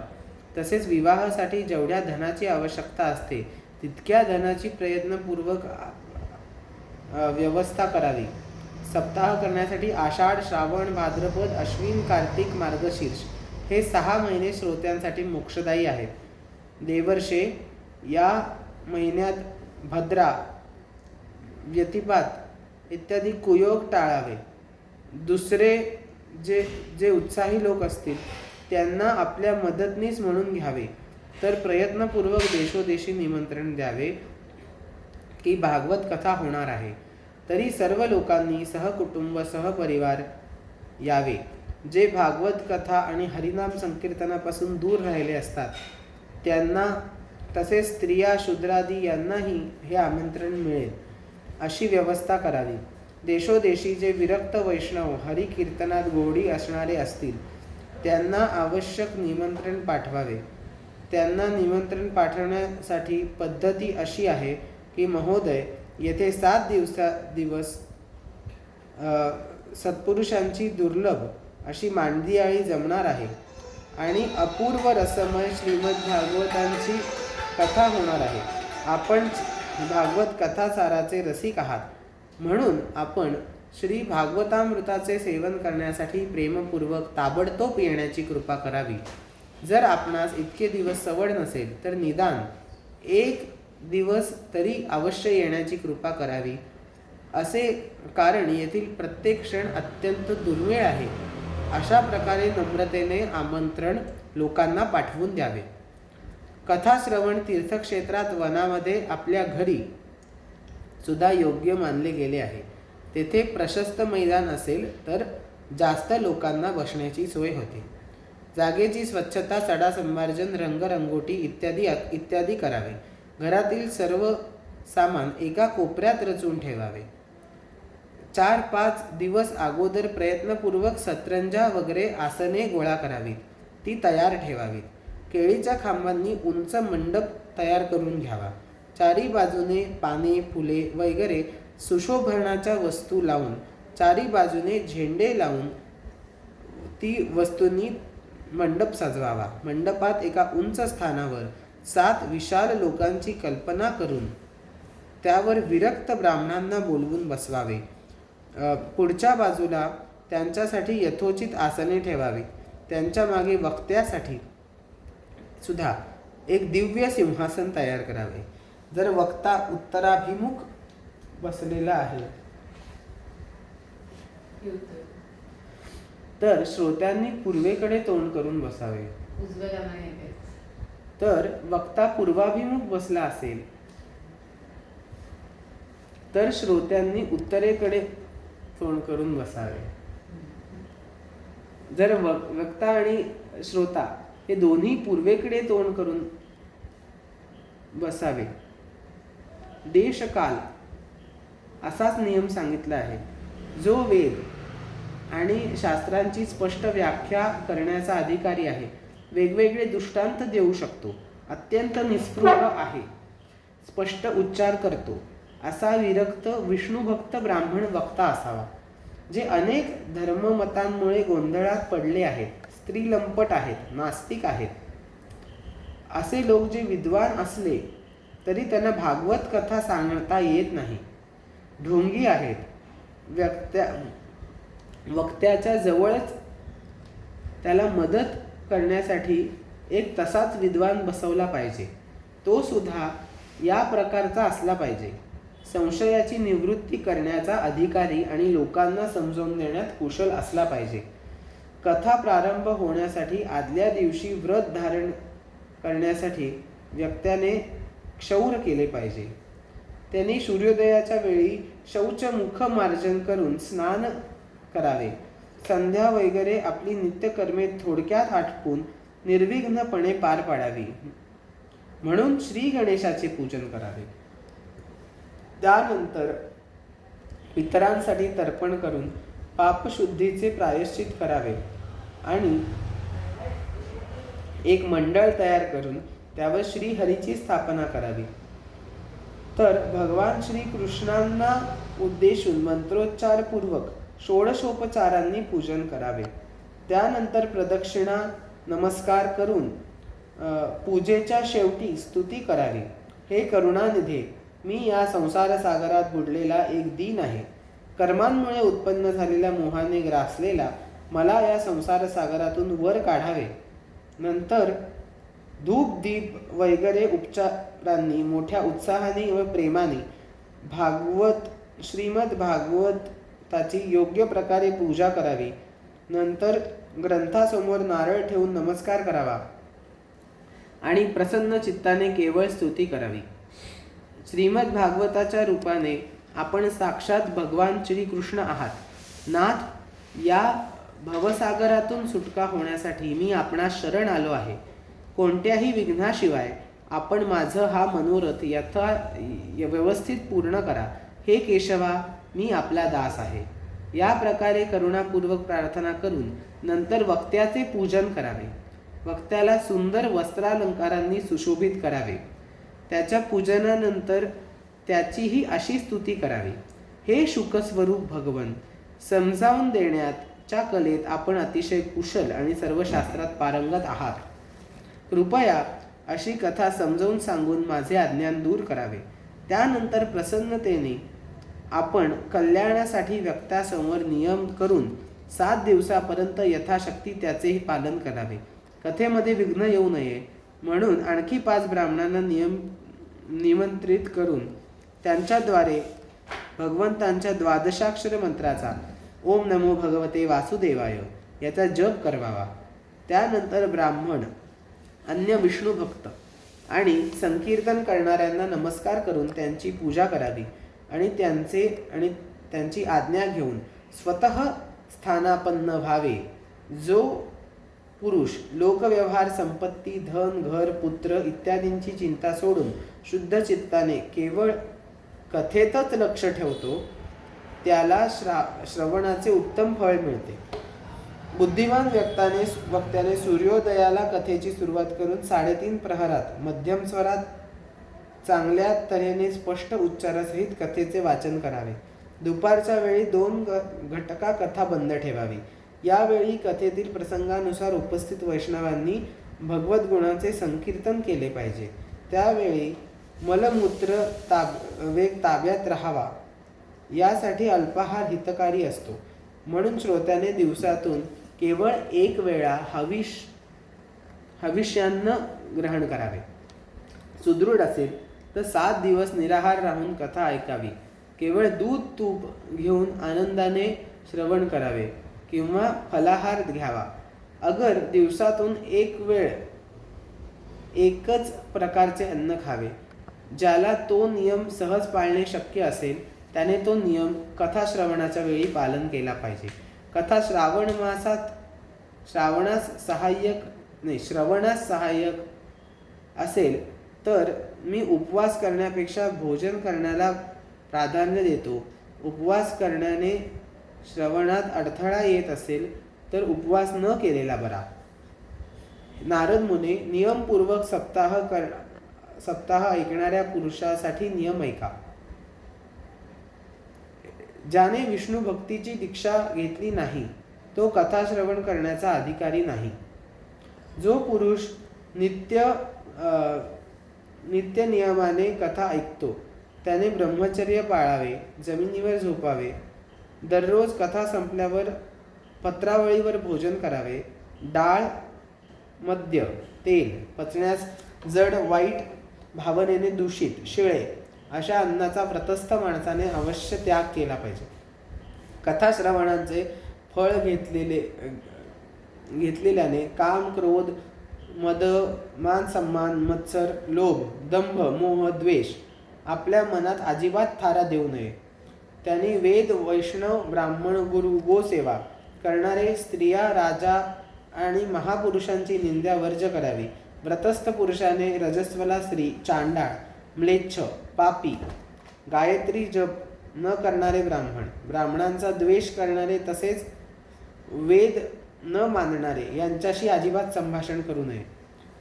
कथा श्रवण करणाऱ्यांनी नित्य शौच, सत्य, दया, मौन, आर्जव, विनय, औदार्ययुक्त आचरण केलं पाहिजे. दरिद्री, क्षयरोगी, कोणत्याही रोगाने पीडित, अभागी, पापी, पुत्रहीन, मोक्षाची इच्छा करणारे यांना ही कथा आवर्जून ऐकवावी.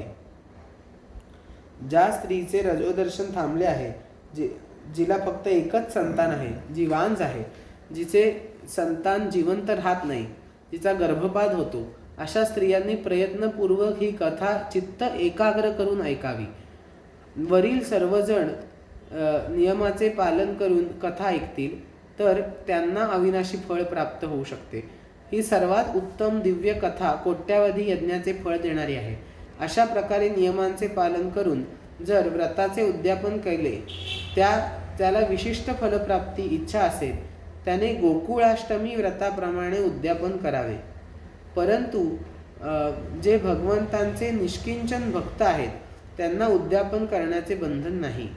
ते निष्काम भगवत भक्त असल्याने केवळ श्रवणाने पवित्र होतात आणि इतरांनाही पवित्र करतात. या प्रकारे सप्ताह यज्ञाची समाप्ती होईल तेव्हा श्रोत्याने अत्यंत भक्तिपूर्वक ग्रंथ आणि वक्ता यांची पूजा करावी. नंतर वक्त्याने श्रोत्यांना प्रसाद आणि तुळशीच्या माळा द्याव्यात. सर्वांनी मृदुंग झांज यांनी सुंदर कीर्तनात भागवत कीर्तन आणि भागवत ग्रंथाची कीर्तन करावे. जय जयकार नमस्कार शंखनाद करावा. तसेच ब्राह्मण आणि याचक यांना धन आणि अन्न द्यावे. श्रोता विरक्त असेल तर त्याने कर्माच्या समाप्तीसाठी दुसऱ्या दिवशी गीता पठण करावे. गृहस्थाने हवन करावे.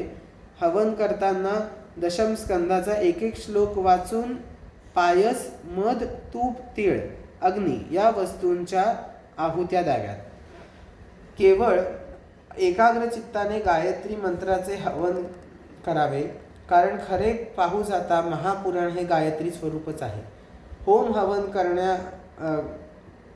करण्याचे सामर्थ्य नसेल तर कथाश्रवणाचे फळ प्राप्त करण्यासाठी ब्राह्मणांना हवन सामग्री दान द्यावे. तसेच अनेक प्रकारच्या त्रुटी दूर करण्यासाठी विधिनियम पालनात जे कमी अधिक दोष राहिले आहेत ते नाहीसे करण्यासाठी विष्णू सहस्त्रनामाचा पाठ करावा. त्यामुळे सर्व कर्माची पूर्तता होते, कारण कोणतेही कर्म त्यापेक्षा श्रेष्ठ नाही. नंतर 12 ब्राह्मणांना पायस, मध असे उत्तम पदार्थयुक्त भोजन द्यावे. नंतर तसेच व्रताच्या पूर्ततेसाठी गाय आणि सुवर्णाचे दान केले पाहिजे. आर्थिक क्षमता नसेल तर 3 पळ सुवर्णाचा यज्ञ करून त्यावर 3 पळ सुवर्णाचा एक सिंह करून त्याच्यावर सुंदर अक्षरात लिहिलेला भागवत ग्रंथ ठेवावा.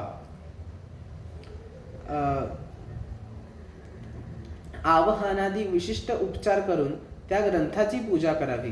ग्रंथाची आरती म्हणावी. जितेंद्रिय अशा आचार्याला वस्त्र अलंकार गंध वगैरे पूजा करून दक्षिणा देऊन तो ग्रंथ समर्पण करावा. बुद्धिमान दाता असा विधी करण्याने जन्म मरण्याच्या बंधनातून मुक्त होत असतो. हा सप्ताह पारायणाचा विधी सर्व प्रकारची पापे नाहीसे करणारा आहे. हे मंगलमय भागवत पुराण इष्टफळ प्राप्त करून देते. तसेच धर्म, अर्थ, काम, मोक्ष यांची प्राप्ती करून देणारे हे साधन आहे.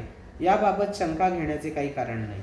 सनकादिक म्हणाले, मुनिवर्य, अशा प्रकारे हा सप्ताह श्रवण विधी आम्ही आपणास सविस्तर सांगितला. आणखी काय ऐकू इच्छिता? या भागवतानेच भोग आणि मोक्ष दोन्ही हाती लागतात. सूत म्हणाले, हे शौनका, असे म्हणून महात्म्या सनकादिकांची विधीपूर्वक 1 सप्ताहापर्यंत सर्व पापांचा नाश करणाऱ्या परमपवित्र आणि भोग मोक्ष देणाऱ्या भागवत कथेचे प्रवचन केले. त्यानंतर त्यांनी विधीपूर्वक भगवान पुरुषोत्तमाची स्तुती केली व शेवटी ज्ञान व वैराग्य भक्तीला मोठी पुष्टी प्राप्त झाली. हे तिघे एकदम तरुण होऊन जीविताचे चित्त आपल्याकडे आकर्षित करून घेऊ लागले. आपले मनोरथ पूर्ण झाल्याचे पाहून नारद कृतकृत्य झाले. त्यांच्या सर्व शरीरावर रोमांच दाटून आले आणि त्यांना परमानंद झाला. भगवंतांचे प्रिय नारद मुनी अशा प्रकारे कथा ऐकून हात जोडून प्रेमाने सद्गदित होऊन सनकादिकांना म्हणाले. नारद म्हणाले, मी धन्य झालो. दयाळू अशा माझ्यावर अनुग्रह केला. सर्व पापहरी भगवान श्रीहरींची आज मला प्राप्ती झाली. हे तपोनिधी, मी श्रीमद भागवत श्रवणाला सर्व धर्मात श्रेष्ठ मानतो, कारण त्याच्या श्रवणाने वैकुंठात राहणाऱ्या श्रीकृष्णांची प्राप्ती होते. सूत म्हणाले, वैष्णव श्रेष्ठ नारद असे बोलत आहोत. तोच भ्रमण करीत करीत योगेश्वर शुकदेव तेथे आले आणि समाप्त होते वेळी व्यासपुत्र श्री शुकदेव तेथे आले. 16 वर्षाचे वय, आत्मलाभाने तृप्त ज्ञानरूपी महासागराला भरती आणणारे चंद्र असे शुकदेव प्रेमाने सावकाश भागवताचा पाठ करीत होते. ते तेजपुंज शुकदेवांना पाहून उपस्थित सर्वजण लगेच उठून उभे राहिले आणि एक उच्च आसनावर त्यांना बसवले. त्यांनी देवर्षी नारदांनी त्यांचे प्रेमपूर्वक पूजन केले आणि शांतपणे बसून शुकदेव म्हणाले, आपण माझी पवित्र वागणी ऐका. शुकदेव म्हणाले, रसिक आणि भाविक जन हो, हे भागवत वेदरूपी कल्पवृक्षाचे परिपक्व झालेले फळ श्री शुकदेवांच्या मुखातून निघालेले असल्याने अमृताने हे परिपूर्ण आहे. यात केवळ रसच आहे, या फळाला साल किंवा बी नाही. जोपर्यंत शरीरात जीव आहे तोपर्यंत आपण याचे वारंवार श्रवणरूप पान करावे. महामुनी व्यासदेवांनी श्रीमद भागवत महापुराणाची रचना केली आहे. यामध्ये निष्कपट निष्काम अशा परधर्माचे निरूपण केले आहे. अशुद्ध अंतःकरणाच्या पुरुषांनी जाणण्याजोगे कल्याणकारी सत्य आत्मवस्तूचे यात वर्णन आहे. त्यामुळे तिन्ही पापांची निवृत्ती होते. जेव्हा एखादा पुण्यात्मा पुरुष हे शास्त्र ऐकण्याची इच्छा करतो तेव्हा भगवंत लगेच त्याच्या हृदयात प्रवेश करतात. मग केवळ साधनांची आवश्यकताच काय? हे भागवत पुराणाच्या अग्रस्थानी असून वैष्णवांचे धन आहे. परमहंस मुनींना अपेक्षित अशा विशुद्ध ज्ञानाचे यात वर्णन आहे. तसेच यात ज्ञान, वैराग्य, भक्ती यांनी युक्त निवृत्ती मार्ग प्रकाशित केलेला आहे. जो पुरुष मोठ्या भक्तिभावाने याचे श्रवण, पारायण, मनन करण्यात तत्पर असतो तो मुक्त होतो.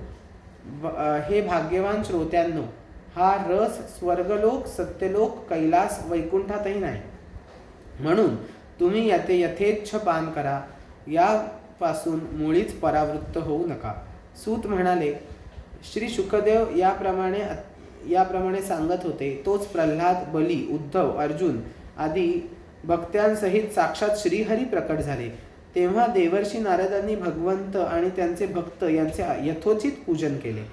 भगवंतांना प्रसन्न चित्त पाहून देवर्षी नारदांनी त्यांना एका विशाल सिंहासनावर बसवले. सर्व लोक त्यांच्या समोर त्यावेळी संकीर्तन करू लागले. ते संकीर्तन पाहण्यासाठी पार्वतीसह भगवान शंकर तसेच ब्रह्मदेव आणि त्या संकीर्तनात झांजा प्रल्हाद उत्साहाने टाळ वाजवू लागले. उद्धवाने झांजा घेतल्या. देवर्षी नारद वीणा वाजवू लागले. गानविद्येत कुशल असलेल्या अर्जुनाने आलाप घेण्यास सुरुवात केली. इंद्र मृदुंग वाजवू लागला. सनकाधिक अधूनमधून जय जयकार करायचे. या सर्वांच्या पुढे व्यासपुत्र शुकदेव वेगवेगळे हावभाव करत भाव सांगू लागले. या सर्वांमध्ये परम तेजस्वी अशी भक्ती, ज्ञान, वैराग्य नटांप्रमाणे नाचू लागले. हे सर्व अलौकिक संकीर्तन पाहून भगवान प्रसन्न होऊन म्हणाले, मी तुमच्या या कथा संकीर्तनाने अत्यंत प्रसन्न झालो आहे.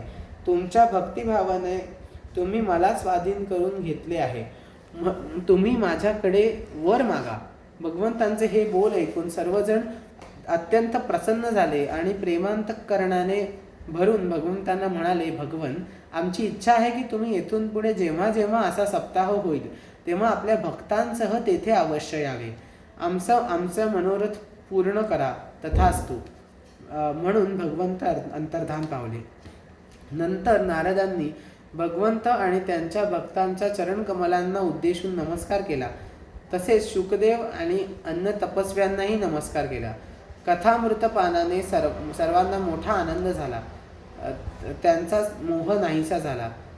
नंतर सर्वजण आपापल्या स्थानी परतले. त्याच वेळी शुकदेवांना भक्तीला आणि तिच्या पुत्रासह आपल्या भागवत शास्त्रात समाविष्ट केले. म्हणून भागवत कथापान केल्याने श्रीहरी वैष्णवांच्या हृदयामध्ये विराजमान होतात. ते लोक दारिद्र्याने गांजले आहेत, ज्यांना मायारूप पिशाचाने जखडून टाकले आहे, जे संसार सागरात बुडत आहेत, त्यांचे कल्याण होईल अशी श्रीमद भागवत सिंह गर्जना करीत आहे. शौनकाने विचारले, सूत महोदय आणि शुकदेव, देवांनी राजा परीक्षिताला गोकर्णाने धुंदुकारीला ही कथा सांगितली. ही माझी शंका दूर करा. सूत म्हणाले, भगवान श्रीकृष्ण स्वधामाला गेल्यानंतर कलियुगाची साधारण 30 वर्षे उलटून गेल्यानंतर भाद्रपद महिन्याच्या शुक्ल नवमीला शुकदेवांनी कथा सांगण्यास प्रारंभ केला. राजा परीक्षितांनी ही कथा ऐकल्यानंतर कलियुगाची 200 वर्ष लोटल्यानंतर आषाढ शुद्ध नवमीपासून गोकर्णांनी ही कथा सांगितली. त्यानंतर कलियुगाची आणखी 30 वर्षे निघून गेली. कार्तिक शुद्ध नवमीपासून सनकादिकांनी ही कथा सांगण्यास प्रारंभ केला. हे निष्पाप शौनका, आपण जो प्रश्न विचारला होता त्याचे मी आपणास उत्तर दिले. या कलियुगात भागवत कथा भवरोगावरील रामबाण औषध आहे. संत सज्जन हो, आपण मोठ्या आनंदाने ही कथा श्रवण करावी. श्रीकृष्णांना अत्यंत प्रिय, सर्व पापाचा नाश करणारी, मुक्तीचे एकमेव साधन अशी भक्ती वृद्धिंगत करणारी असे असताना तीर्थयात्रा इत्यादी कशाला पाहिजेत? हातात पाश घेतलेल्या आपल्या दूतांना पाहून यमराजांनी त्यांच्या कानात सांगितले की हे पहा, जे भागवत कथा कीर्तनाकरता एकाग्र चित्त झाले आहेत त्यांच्यापासून दूरच राहा. माझ्यात इतरांना दंड देण्याची शक्ती आहे, पण वैष्णवांना नाही. हे असार संसारात विषयरूप विषाच्या आसक्तीमुळे व्याकुळ बुद्धी झालेल्या पुरुषांनो, आपल्या कल्याणासाठी अर्धा क्षण का होईना शुककथारूप अवीट गोडीच्या अमृताचे प्राशन निंद्य कथांनी युक्त अशा कुमार्गावर कशासाठी भटकता? करा. या कथेचा कानात प्रवेश होताच मुक्ती मिळते. या म्हणण्यातला परीक्षित राजा प्रमाण आहे. शुकदेवांनी प्रेमरसाच्या प्रवाहात स्थित राहून ही कथा सांगितली आहे. या कथेच्या कंठाशी संबंध येताच तो पुरुष वैकुंठाचा अधिकारी होतो. शौनका, अनेक शास्त्रांचा अभ्यास करून मी हे परमगुह्य आताच तुला सांगितले. सर्व शास्त्रांच्या सिद्धांताचे हे सार आहे. या संसारात शुकशास्त्रा इतकी पवित्र दुसरी कुठली गोष्ट नाही. म्हणून आपण परमानंद प्राप्तीसाठी 12 स्कंध असलेल्या भागवत साराचे पान करा. जो पुरुष नियमांचे पालन करून या कथेचे भक्तिभावाने श्रवण करतो, त्याचे अंतःकरण शुद्ध असणाऱ्या भगवंतांना याचे कथन करतो, असे दोघेही सर्व नियमांचे पूर्णतः पालन केल्या कारणाने यथार्थ फळ मिळवतात. अशासाठी त्रैलोक्यात असाध्य असे काहीच राहत नाही. येथे श्रीमद भागवत महात्म्य समाप्त झाले. श्री हरी ओम तत्सत.